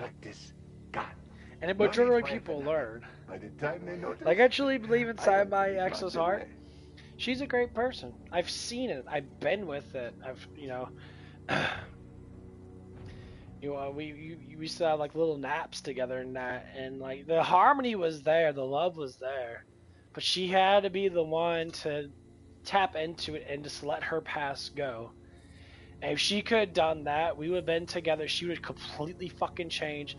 We would have been way more happier. Things would have changed dramatically. Because I would have accepted her for all that she was, and vice versa. The bad and the good. And that was the point. But when something's done the first time, the second time's never better. The third time's even worse than the second time. You cannot keep on committing your heart to a new person. It just never works. That's why you see soulless, feminist, dumb fucking women. And they're not even feminists. They're just really stupid women on TikTok. Soulless eyes and say that body count doesn't matter. They say, well, if a guy asks me my body count, I bet you 100% that dude was hot enough. And you're sitting there oozing pussy and shit, bitch. I bet you 100%. I bet you 100%. You give him body counts, you give him measurements, you do whatever it takes just to get that dick. Because that's what you're obsessed with.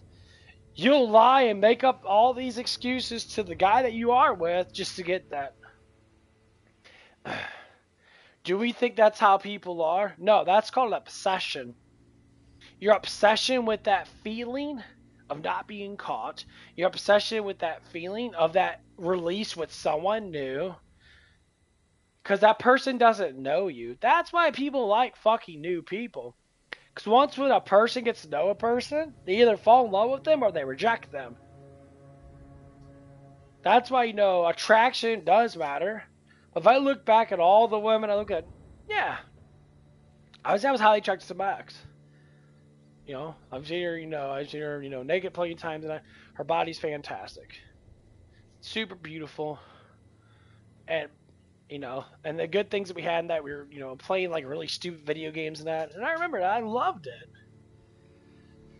Now, I bought her a 360 and we were playing Terror Bears or whatever, and that basically just run around and just kill stuffed teddy bears and shit with another bear, like a murderous bear. And it was fun. We had a good time playing in that. We were fucking around in that, and she's a little bit competitive with that. The thing with it is, all those good feelings in that could have stayed like that until the day we died.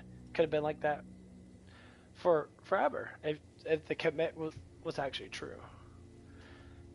And I have to say is, this is the first person I actually fully committed to. And I have to say is, was it worth it experience-wise? Yes, it was worth it. Because now I know what kind of a man that I am. And I know I can attract gorgeous, beautiful women. And now I can prep myself up to be a better man.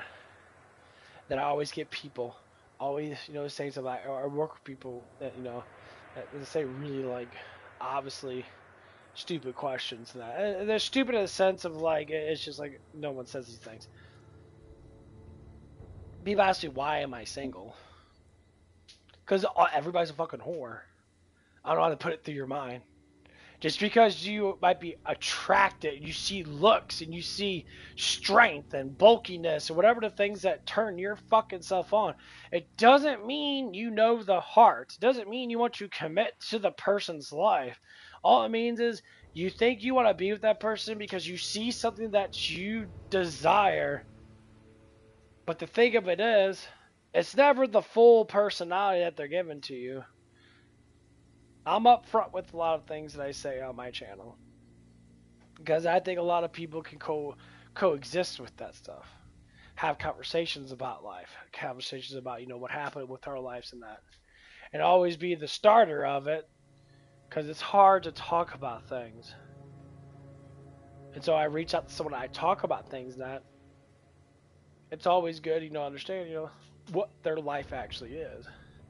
And it's kind of sad because people do go through a lot, That's why I say, it's like repenting's your best effort. Please repent. Don't ever stop and thinking a therapist or taking medication's gonna work. It never fucking works. It never works. It never works. I did my praise cycle on that. The first thing I did, I remember this. All I did was think about Jesus on the cross. That's all I did. I thought about Jesus on the cross and I prayed. And I prayed and prayed and prayed. I prayed, I want to know his pain. I want to know his sacrifice. I want to know who he actually was. And I wanted to keep on throwing down. And I prayed for it. I did it for like 10 or 15 minutes. And I was doing it as hard as I fucking could. You know, so hard. My knees were getting weak. I felt very, like, vulnerable at the time. Super vulnerable. I was, like, sadness was coming upon me. I had weakness. And that's when I start to feel a change start to happen. Because Jesus always tells us that being vulnerable, being weak, is to let me rise you up. Don't rise yourself up. Let me rise you up. I will give you rest. You give everything to him, and he's the one that organizes your whole entire life. Because he knows what makes you happy. When they say that God woven you in the womb, he literally gave you life. He literally knows who you are from when you pop out of your mom's vagina until the day you die in your grave. He knows exactly who you are, exactly how your life's going to be. He knows exactly what you love, exactly what you like to do in that. And he gives you blessings. And these blessings are sometimes not little. I think with me in that, knowing that I'm a lover type person, I'm blessed with being attracted to. It never stops. It never stops. Bitches attracted to me from far and wide. Thousands of them. It's a fucking constant repeating of the same stuff. And I have to look at myself. I look at all the temptress out there, all the slutty bitches out there. All that, they all think the same way. And I try to look at myself and I go, why the fuck is everyone so, like, why is this happening?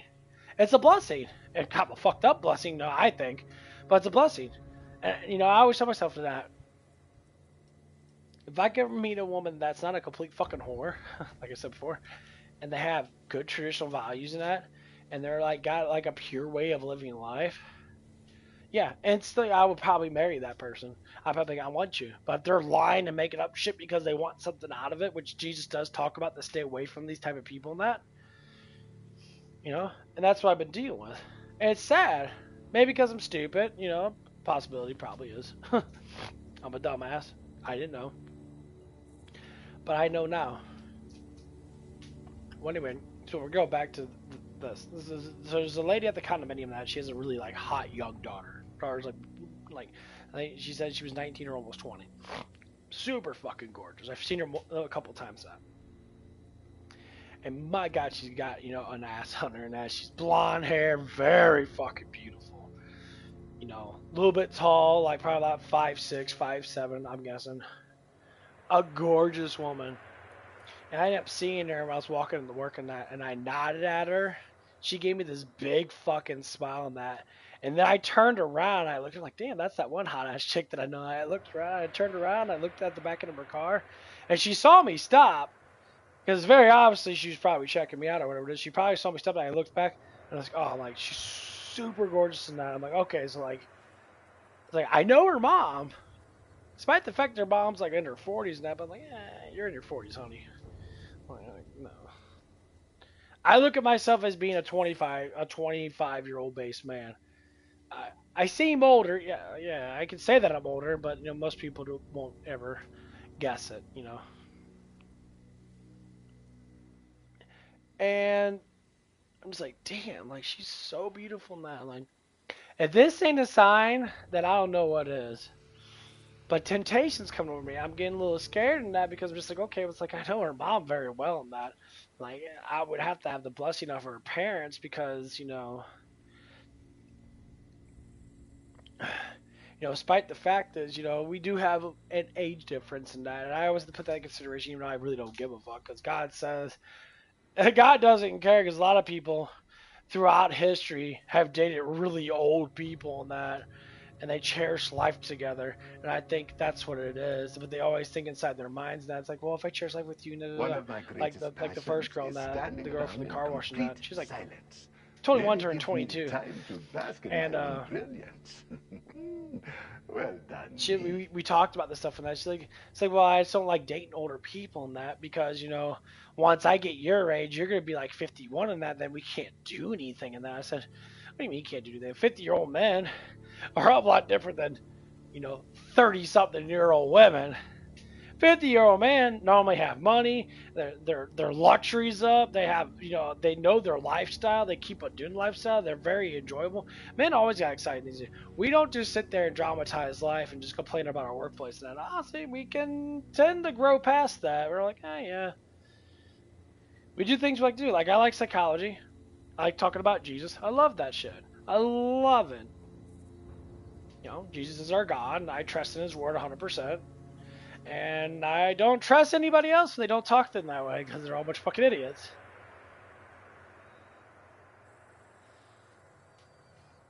Man, I am so fucking sore today. Ooh. Yeah, I worked out 2 days ago really hard, and I ended up doing truck. It was a heavy-ass truck. So, I'll have to eat here again in a little bit. Oh, I need to get me a protein shake and drink one of those motherfuckers real quick. But yeah. And that's kind of one of the things we talked about that. And it's like, why does it even matter? It's like, if we enjoy being with each other, that's all that works. I tried to explain this to her, and I was like, if you enjoy being with someone, then be with them. Why do you care what the world thinks about you? I have no idea. When the world thinks about you, you run away from that thought. Because the world is very evil and very sinful. That's why God tells us to think about heaven, to think about Jesus. To think about Jesus. Constantly look at Jesus. Constantly think about Jesus. And to keep Jesus in your mind. And keep his sacrifice of the cross in your mind. That people say, well, that's kind of fucked up. No, it's not fucked up, because he gave his life for us. So we think about the life that he gave to us. We think about his sacrifice. We think about the love that he had in the Bible and that. Healing the sickness, joking around with the disciples and that. Like, literally walking with God in his love is more, everything than this shitty ass materialistic crappy fucking world that people want to sit there and constantly be given into pride, given into lustfulness. They give into all these fucking sins, and they think the whole world should do that too because they're stupid themselves. They want to act like that they're playing God when they can't create shit. Well, they create shit by pooping, but that God gave that to you. God gave you your creativity. God gave you the way that you have, that you're, the way that you think of that. You were produced in that way. It's not like God was just like, like he looks at the genetics and that. Genetics, we're still learning this shit. All the genetics have to come from someone. Oh yeah, they figured out it came from God. They have literally figured out that our genetics have a sequence of God in it. The name of God. They found this shit out. No one talks about it, but it's literally in there. That's why when we pray to God, we give faith to God. God created us, not the demons. God created them too. That's one of the fundamental things. Why would God create demons? He didn't create demons. He gave all the angels free will. But Lucifer is very prideful. He wants to rebel. And they even say it. These demons talk about it with exorcists and that. Jesus tells them to give them the information. So yeah, I rebel and I will rebel again. I love to rebel. I love it. And then the priests, these extras actually ask the questions in that. They're like, why would you do that when you know the glory of God, is love in that? He's like, yeah, we know that God is love. We know God. But we love to rebel. So they love sin. So they put sin out into the world. And we are the ones that are getting tempted by it. Doesn't mean we have to. It's a choice. That's why God wants to say, fortitude your mind. Focus on things that you enjoy. Always focus on things you enjoy. But don't focus on the temptations. Need to sneeze.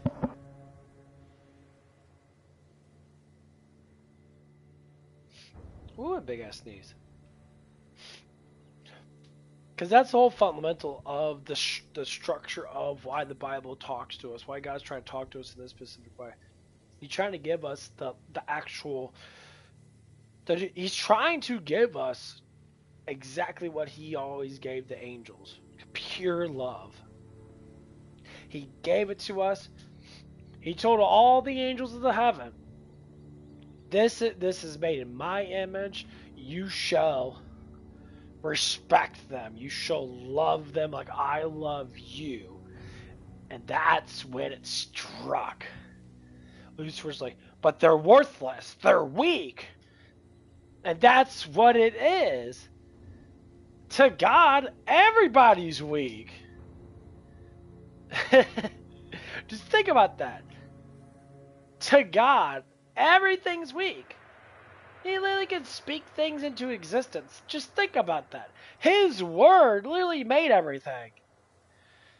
So when people get that kind of like, oh, I think I'm God, this, wrong, that, I don't see you speaking anything into existence. Just with the word. You know, I could be like, oh yeah, I want $10 billion in gold in my garage right now. Ooh, it ain't gonna happen, bro. It won't happen. Unless God makes it happen, but that's what it is. People that really think how powerful God actually is. And if he was such a terrible God, then why the fuck would we have so much free will? To go against him. Just think about that. When people think of God's a dictator and he's no, that's just you being a fucking idiot. You're so dumb because you don't understand, well, anything. And you know who says that towards God? The rebellious fallen angels, the demons of our world. You act like the demon towards God. You don't want discipline. You want to be strong-headed, which is fine to a certain extent. You want to think that you are the most important person in the world, which is just Jesus, not you. You're a fucking idiot. And people think that shit. I talk to people like that. And I see these people that are really, they're semi-possessed by demons and that. And it's not an occasional thing in that, you know, that's that they're full on possessed and that, but they have the chip on their shoulder. And you can tell.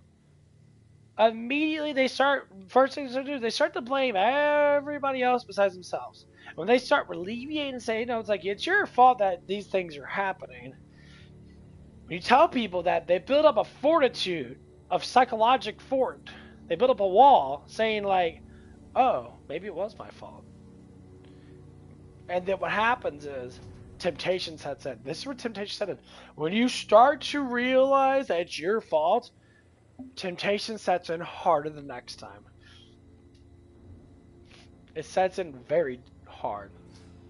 Because I've been through it myself. I only go for the things that I personally have been through. That, and when I see other people kind of go through the same thing that I went through, so I have to understand Jesus was 100% right on everything.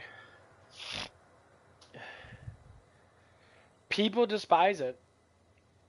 I think people don't think about Jesus at all. They don't have Jesus in their mind at all unless someone talks about it. Every morning, every day, I always want to talk about it. That's why I have a stream. I don't give a fuck about the money that I don't make. I have the stream because I want to try to give love to the world through the understanding. And love is everything. No one wants to be with someone without, you know, doing the whole flower bed thing, running through it with someone that you really deeply care about. You cherish every single thing in their life. But when you start to fall in love, demons attack viciously. They tempt you stupid fucking hard. And the only reason why they tempt you that because God allows them to tempt you that to keep your faith strong. It was our fault from the beginning that took the apple of the good and evil. We decided to sit there and be tempted. If Eve wasn't tempted, and if Adam didn't trust Eve and said, hold on, bitch, what the fuck you do? God told us not to eat that. It's like, well, this demon man, bitch, you dumb as fuck. Oh, you can eat that, fuck you. You can go. Just imagine if it happened like that, like real world that. If my woman said, well, eat this apple, I'm like, what do you mean eat that apple? Literally, God Almighty told me not to eat that apple. Your dumbass is eating it? What the fuck's your problem? Well, get the fuck out. I'm like, hey, God, we need a new bitch. This one's an idiot. I think a lot of men would say that nowadays. Like, fuck that dumbass bitch. Go fuck yourself.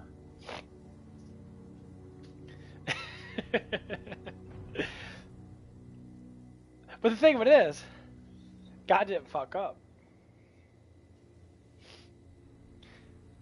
That love that Adam had for Eve made him believe that she was telling the truth. And if he would have been like I just said, then that would make God imperfect. Free will is perfect. That means you do what you want to do. I'll give you the ideas. I'll give you the knowledge. Sometimes you I walk wonder with me. If he always intended But to if you give choose me not his to walk cards, with me, did I I will win that leave you match, to walk by or yourself. did he? And that's where committing a sin is so bad, because you choose to walk away from God like Adam and Eve did, like many other people did. Cain and Abel, all these people in that, they all walked away. They want to say, I know better than all-knowing. And then you look at this world and that. I see people like this all the time. Even for myself and that. I used to be, kind of like this.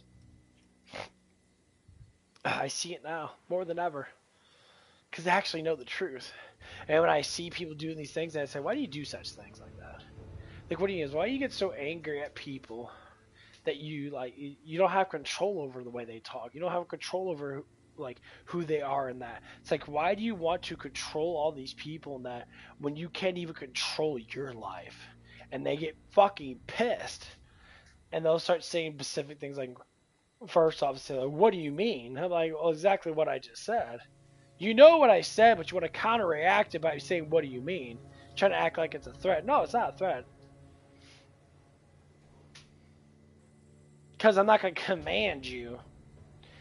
Threatening someone is a command. You're commanding them to go against their will by being stronger or being financially more savvy than them. You're putting a negative influence on them to command them to submit. I said, this ain't a command. This ain't submission. This is just me just saying what is true. You can't control another person. For that person cannot be controlled. Because if God doesn't control us, there was another person that had to fucking do that. That's what it is. People start to despise you.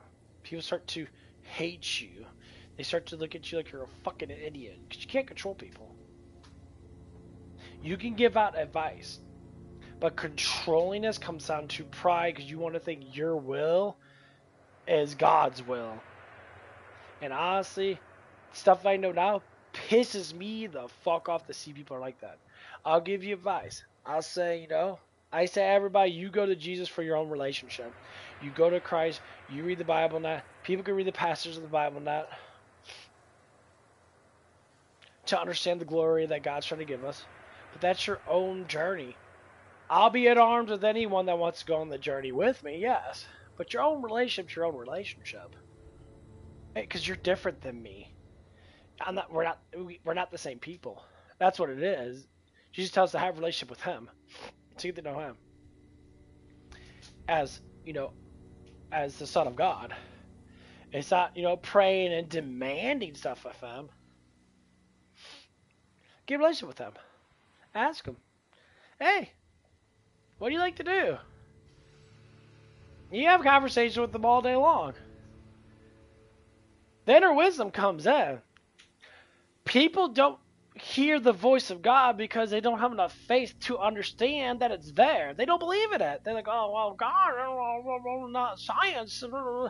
Fuck all these neo-fucking Nazi asshole scientists and that. Because most of them are Nazis anyway. No, I mean, they all came from Germany when Nazis were ruling them, but that's where we got all of our bullshit from. The bulk of it. No. Wrong! The stupid. You're a fucking idiot. Get to the chopper. You put that cookie down.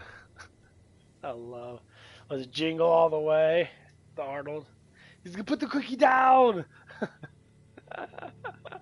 Because the one guy was flirting around with his wife and that, and he was getting super fucking pissed. The dude was kind of a fucking asshole.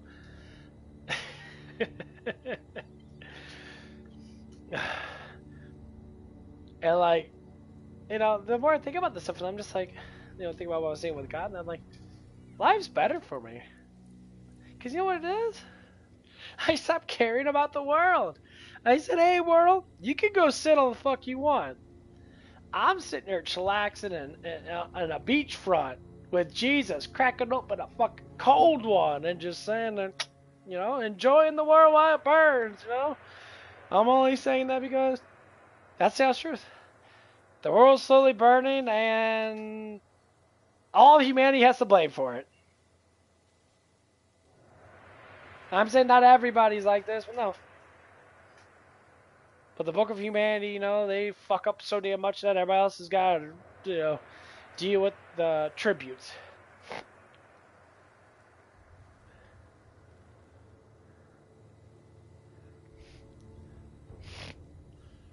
That's why the Book of Isaiah is really important. That talk about Baal and that Baal. People worship Baal all the damn time. Everyone comes down to the conclusion that Allah is Baal. That Allah is, you know, not Satan incarnate. Supposedly not. He's Baal. He's impure. He's the one that sets him first. He's the one. That's why people that are Islamic terrorists and that, they're impure. They do impure shit. They rape women. They torment men. They kill men. They, you know, people call them goat fuckers and that, all this stuff and that. Yeah, they're satanic. Their religion's satanic. And the ones that follow it but don't do those things, they know it's bad. If you have I know it's bad, then why the fuck you fall in the first place? You're basically giving yourself up to Jesus without even knowing that you're doing it. God's beautiful. Bless the old Lord. Bless the old Lord to the high heavens, because it's exactly what's happening. People are starting to notice Allah's a demon.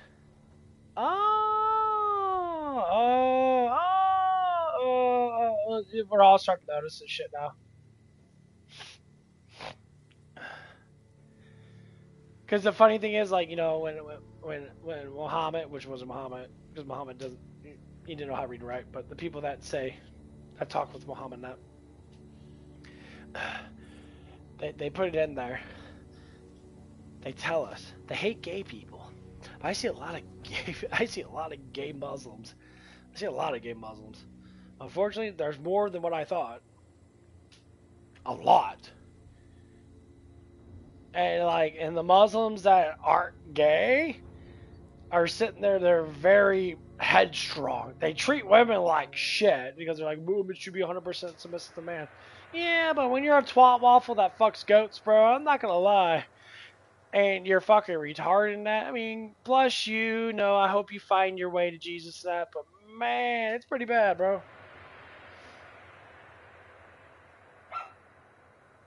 It's like women don't submit themselves to man because it's a command. They do it because it's a love. Come on, baby. What is it? Wanna go outside? Wanna go outside?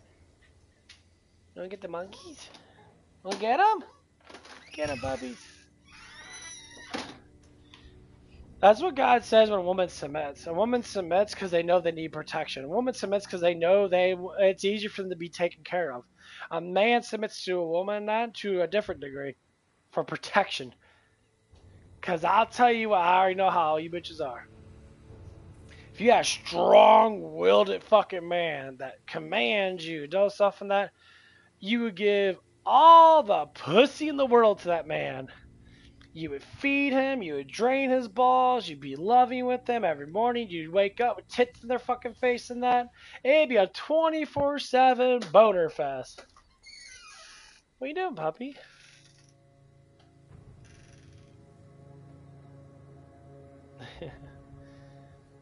But that's what it is. Like, we're doing it wrong. Yeah, men need to be more masculine. That's why women are having such a huge problem with it. And you say, well, it's a woman's fault. No. It's a woman's fault to a certain extent to not understand that. Because if it ain't out there, it ain't out there. One of the things that Jesus always talks about is about man, about being masculine, being strong, leaving your past behind. You have to grow up. You can't be a kid anymore. It doesn't mean you can't have fun. It doesn't mean you can't be an idiot, joke around with your friends now. When it comes down to time to do the fucking work, dog, do the harvest and that, you're gone ho. I remember back then that, I was sitting there, I was thinking about, what would it be like to work on a farm or not? These people literally work like 12-hour shifts. They would literally work all day long. They would take their breaks and that, but they would work probably a full 16-hour day. They work all day long, from 5 o'clock in the morning to all the way till nighttime. They'd be harvesting, they'd be having fun, they'd talk with each other and that, maybe take an hour or so break and that, but they would always go back to that harvest. It would always be working. Nowadays, we got it fucking easy, guys. We gotta go work for 8 hours. We're like, oh god, work for 8 hours is so bad. You're an AC.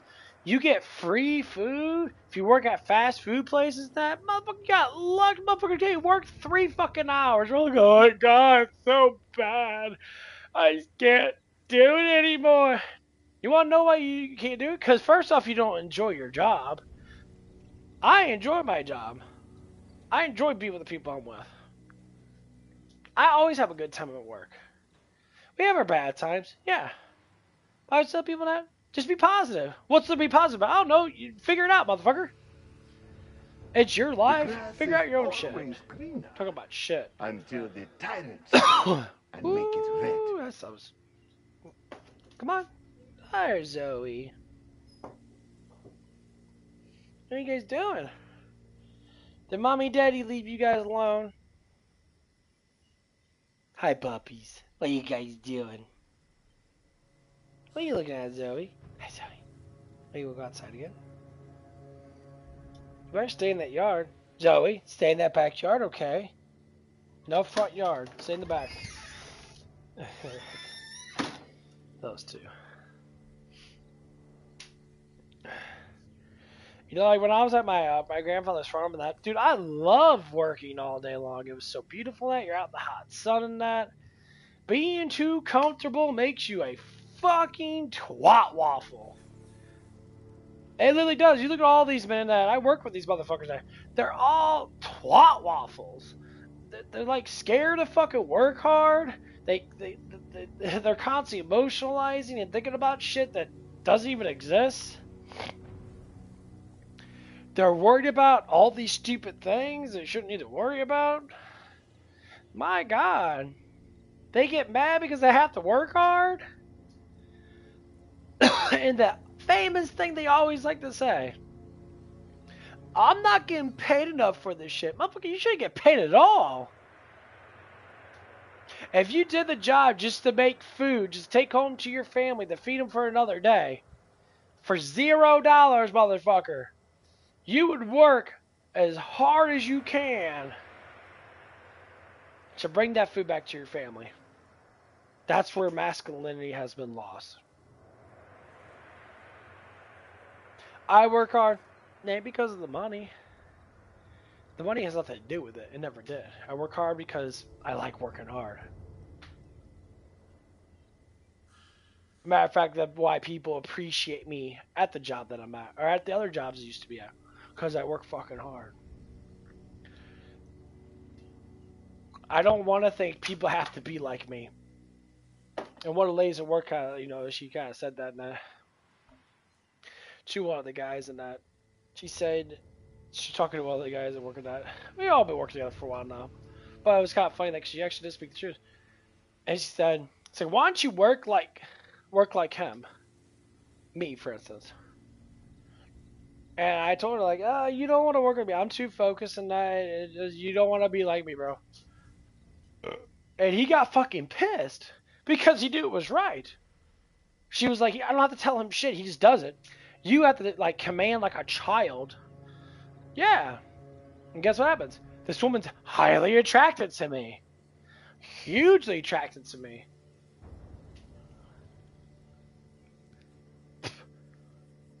Because I want to get shit done.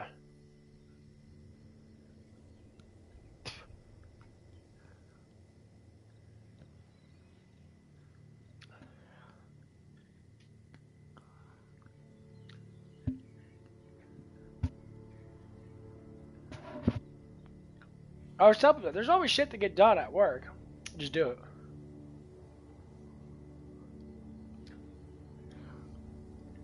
You know what makes a woman's panties wetter than anything else? A hardworking man.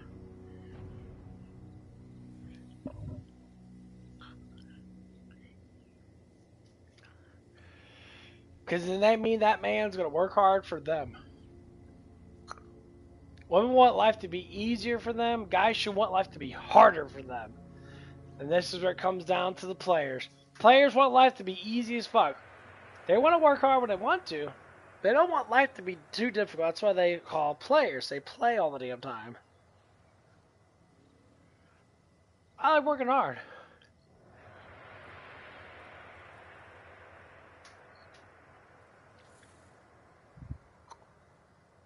You know, that's one of the things that, you know, I would say, you know, could have been something that could have created in the last relationship I was in. I worked hard. But as soon as the place shut down, as soon as you got separated from working that, that's when she decided to play the game that she played. She's like, well, you need to get a car and that. I said, well, I don't have the fucking money because I'm fucking, we're hanging out together and that, and I'm spending a little bit of money on you and that. So I'm like, I'm barely saving as much as I used to. And I said, well, you need to get a better job. You start asking all these things, and no, it's like, how about we just live a simple ass life without going out the damn time, and you could just say no to me. Like, you like to go out and spend money like a fucking idiot sometimes, just on stupid shit. I guess she was rubbing off on me. That's why I have a huge amount of money now compared to what I used to. Because I don't buy a lot of shit. Uh-huh. I just let him out. Well, Ruby was wondering where you were at. Come on, Mom, break it. Hey, Ruby, Mommy.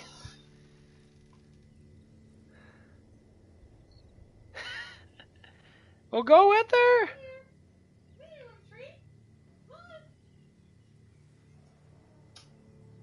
Joey.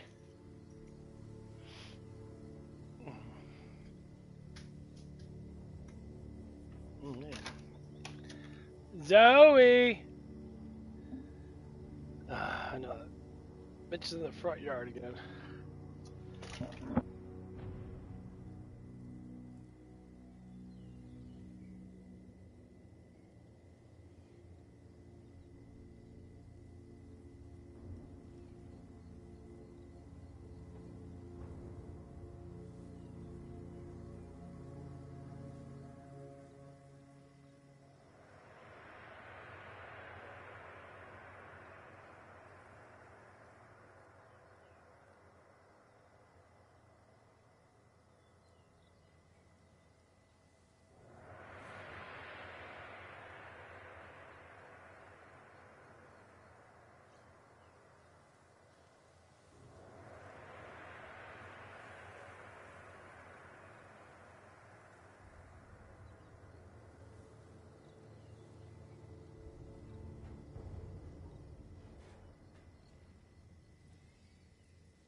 What are my tasks for today? Let me see. Yes, pose Rush in strip poker. Digistruct his belongings. Sell the copies to Rippers at a 20% markup. My day is booked.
Okay, I'm back. Sorry about that.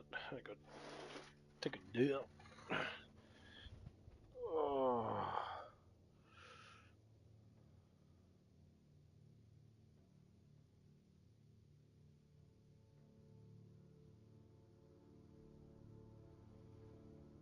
Oh, if I could do vines.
Ain't that shit, dude.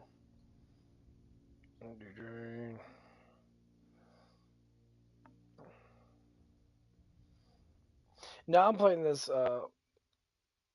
one game.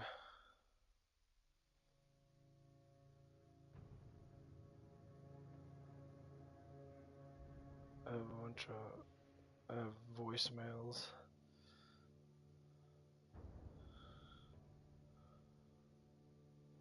Spam calls.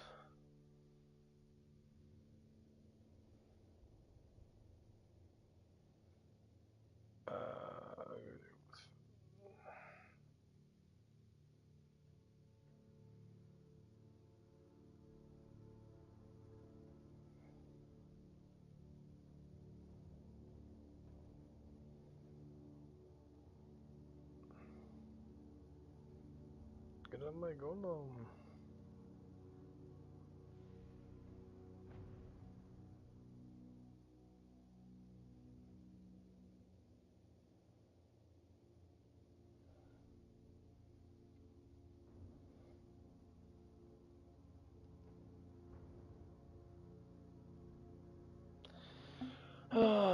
Anyway, yeah, we doing this shit pretty soon.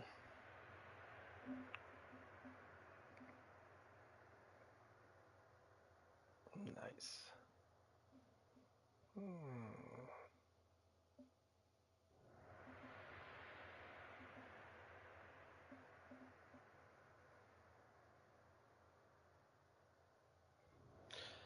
Oh, sorry about that. I just go on my little talking shit. Good. Now here's your tip. Never keep a death guard waiting. This is your last delivery, chum bucket.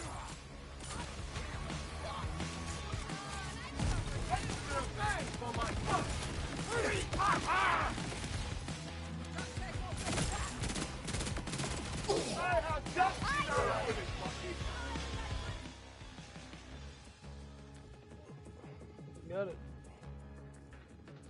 Nice. Cool.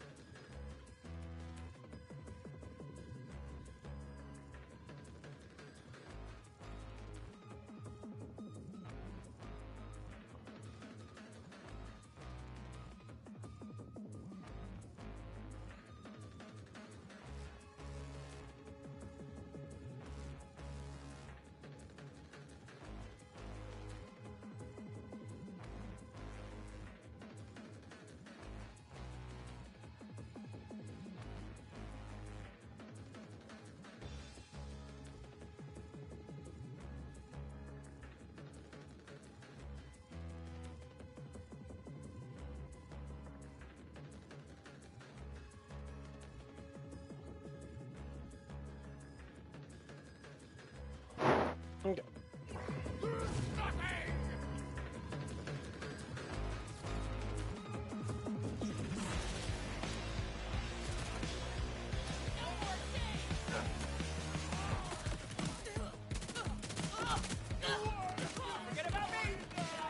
Hostiles!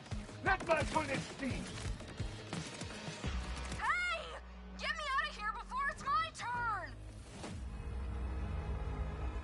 I You are going to be okay. I will get you out of here. I'd totally kiss you if I could. And if, like, you wanted to. Wait, no. They're gonna sacrifice me to the void! I don't want to be voided! I'm very anti-void! This is actually great! Rippers in my sight!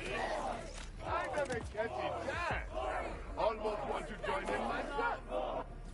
That implosion drive is clearly malfunctioning! Move me away from it! Voids don't do takebacks!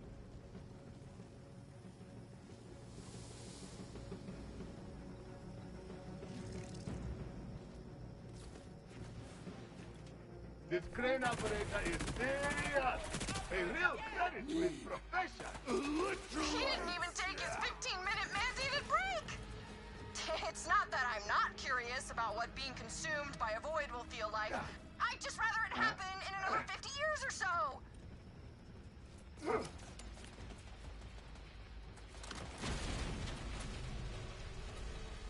The cage will not budge, Conway. I will try shutting down the implosion drive. In space, that drive would warp the ship elsewhere. If you can power the engines instead, that may trigger their launch systems and take all the implosion drive's power. You know, I'm starting to kind of like it and... Oh, wait! No, I'm not! What is happening? Whatever you do, don't destroy it. This may be our only chance of getting a functioning drive for our ship.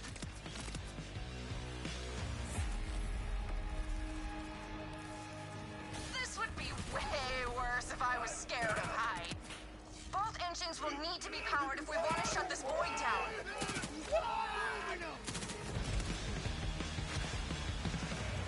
If I wasn't so close to being consumed by it, I think the void's kind of beautiful. But I am. So...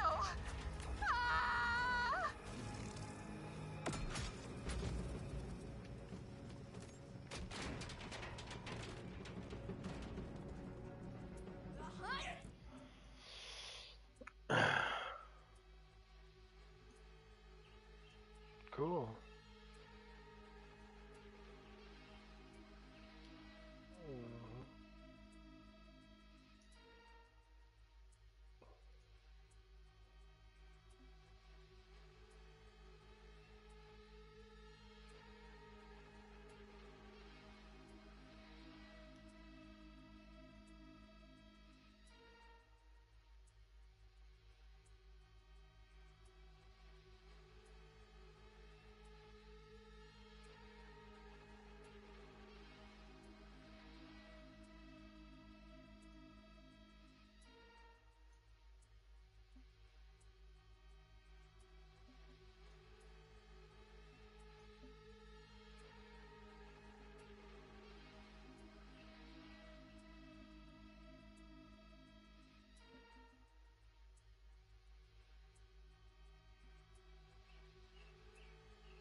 Okay.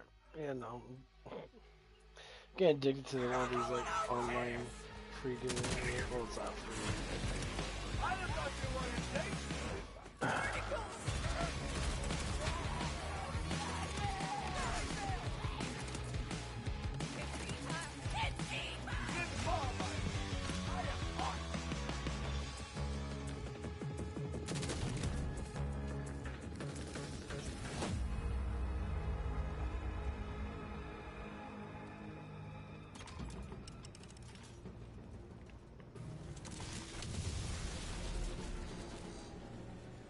Now launch that ship to nowhere!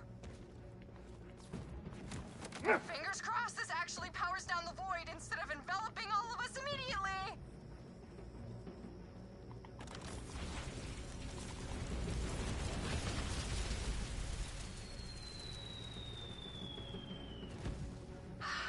Nice. We avoided certain death. Wow, I'm sorry. The fear of imminent death clearly affected my humor in a negative way. What are you... Oh no! Ah! Oh, you were right. I'd like those things back, please. You forgot the dessert! I'm gonna devour everything in your belly!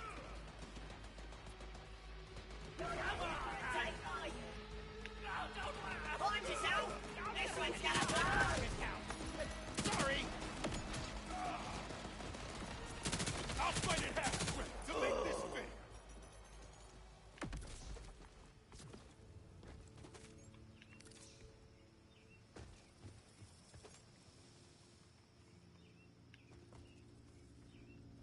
Hey, Rush. Oh, Conway, you're all right. We got here as soon as we could. Hey, all's well that ends... in me not being void food. I may have slowed us down. Maybe you'll finally start joining me for cardio. Absolutely not. All right, I think I'm okay now. Hold on. Is that? A semi-functioning implosion drive? Sure is. Oh, that's good. That's very, very good. Vault Hunter, when you have a moment, I could use a bit of your time. Semi-functioning can become functioning very quickly. This changes everything.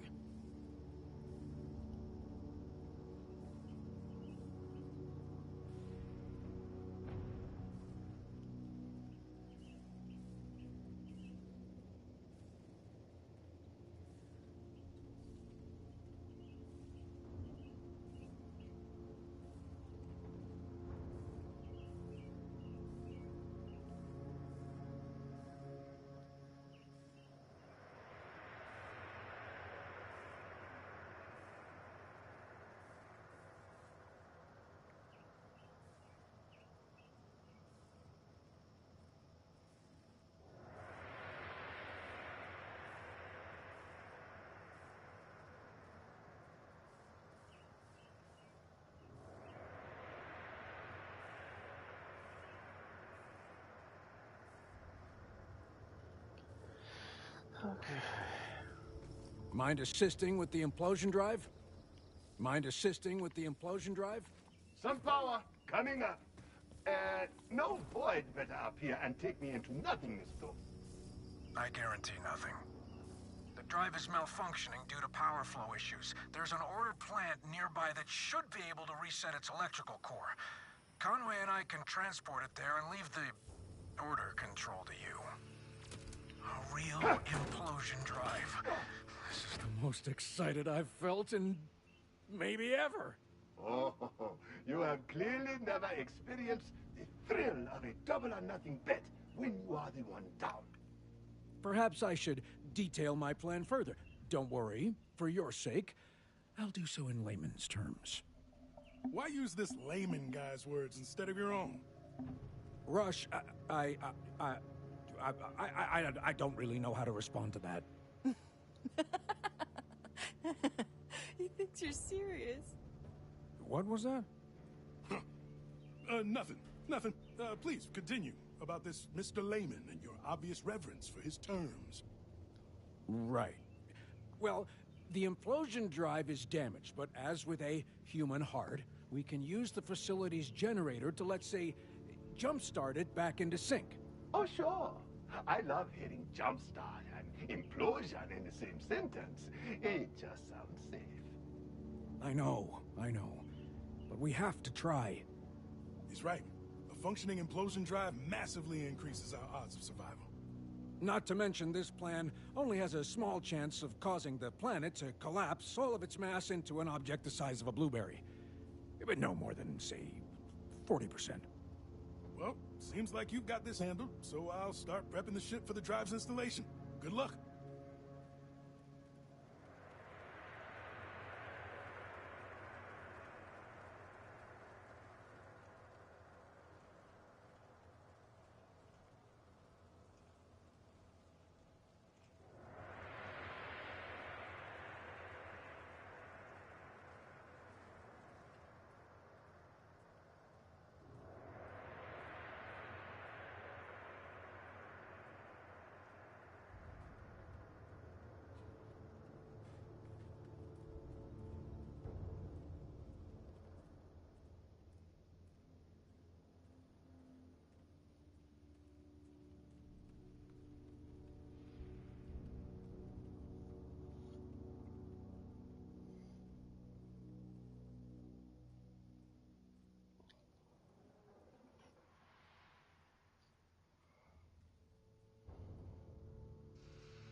I can see why Rush has taken to this place.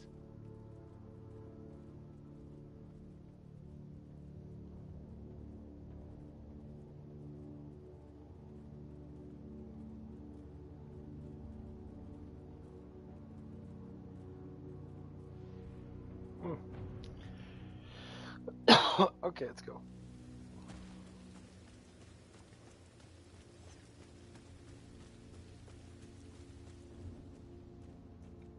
Oh, I can't use the teleport thing.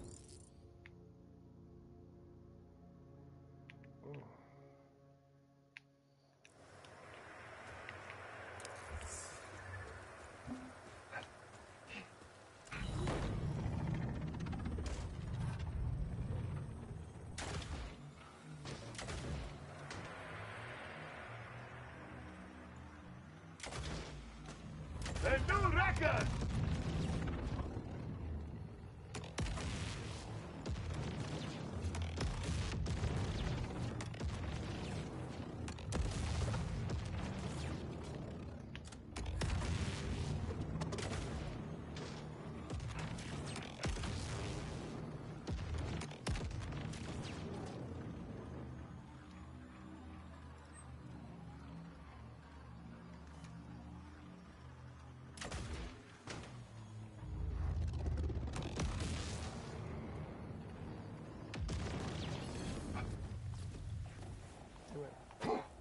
No, I didn't do that.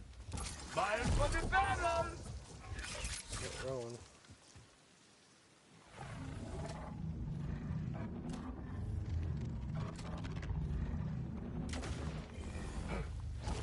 Damn it! No, I'm trying to do the jump thing.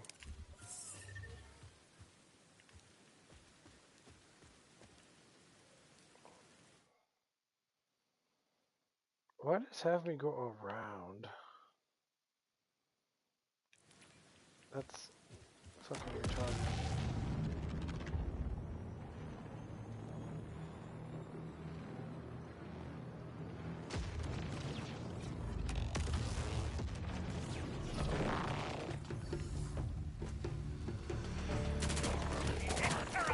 A mod for everyone!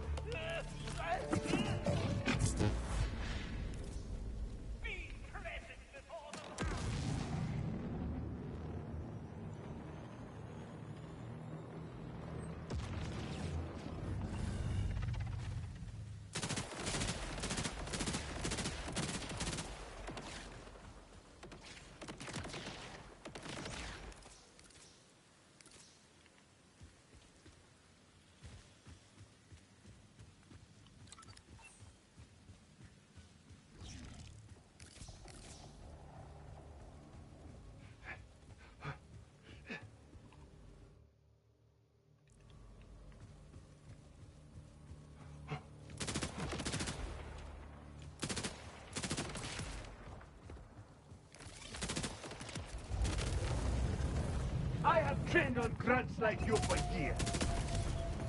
You're trying to trick me, yeah? Accuracy be damned! This gun can shoot!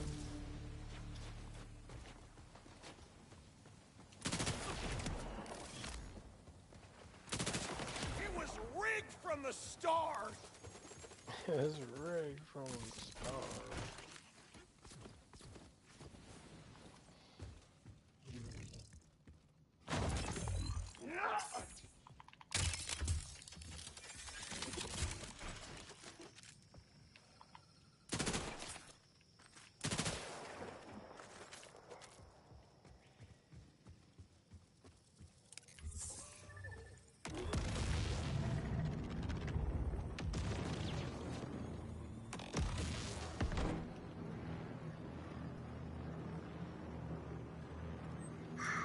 Why can't anyone understand me? How much of a dud am I? Did I do something wrong, or am I just broken? I need to know.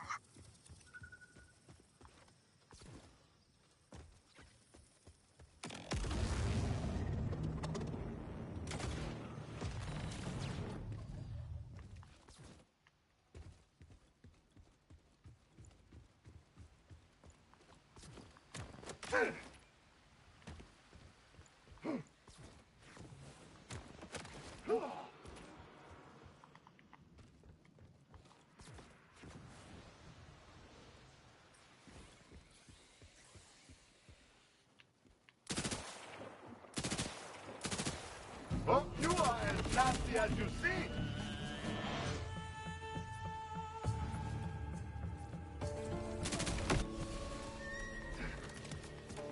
Barely had time to react.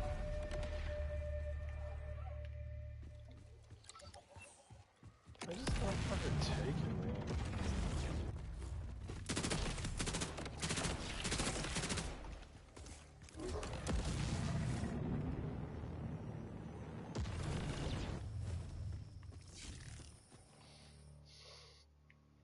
Oh, it's taking me to this. That's not where I want to fucking go.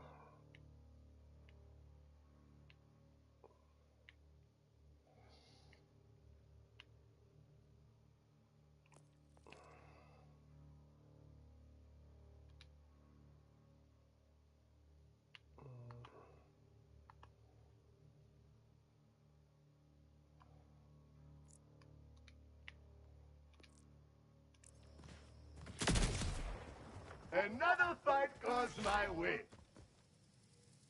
Ah!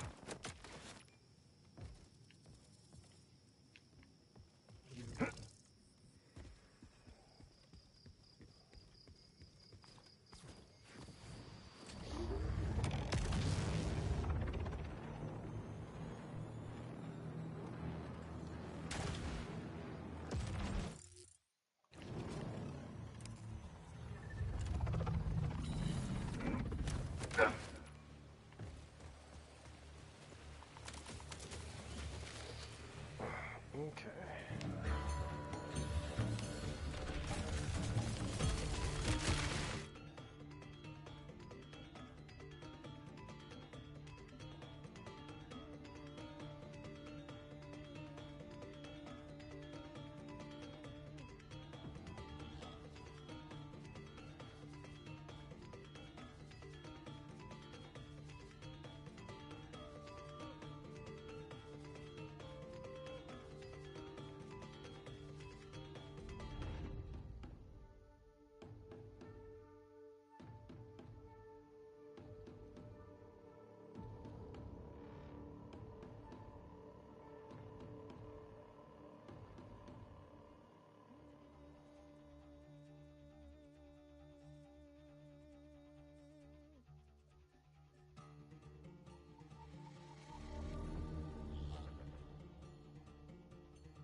It's almost 1 o'clock.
A talking missile, eh?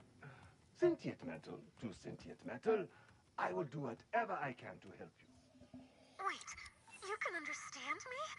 Nobody else can? Oh, you have an echo device. No wonder. Will you really help? See, I was launched, but I didn't explode like the others. I just fell here. I need to know if there was a technical malfunction, or if I'm only, well, a dud.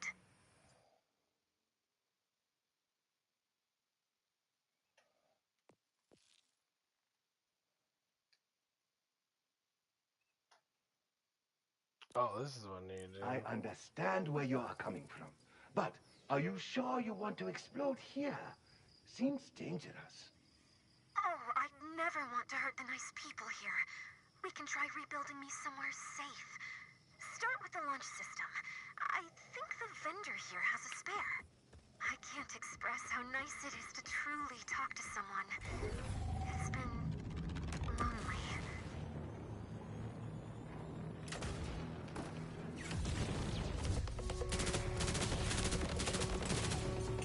Not taking that one off.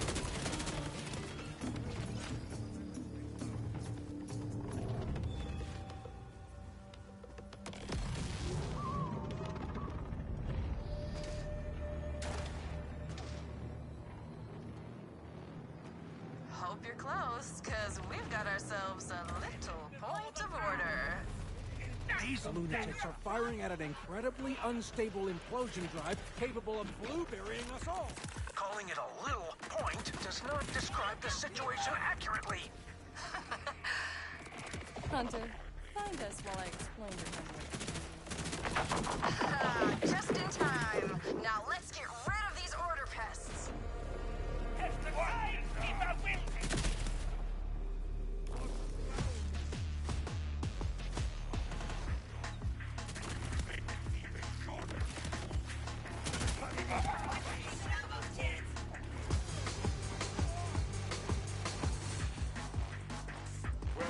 Keep your eye light on your feet.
Oh man.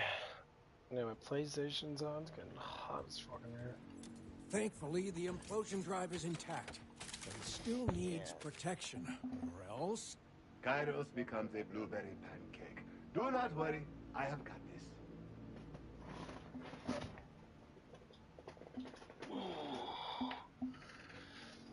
Yeah, turn my fan. Oh, that fan blows so nicely. It's so cold. Yeah, I'm about to go give me. My God, I'm getting growing pains. I'll be right back. I gotta eat a little more.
The grass is always greener until the tyrants come and make it red.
Something tells me you've never done modeling.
The grass is always greener until the tyrants come and make it red.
One of my greatest passions is standing around in complete silence. Really gives me the time to bask in my own brilliance. Well done, me.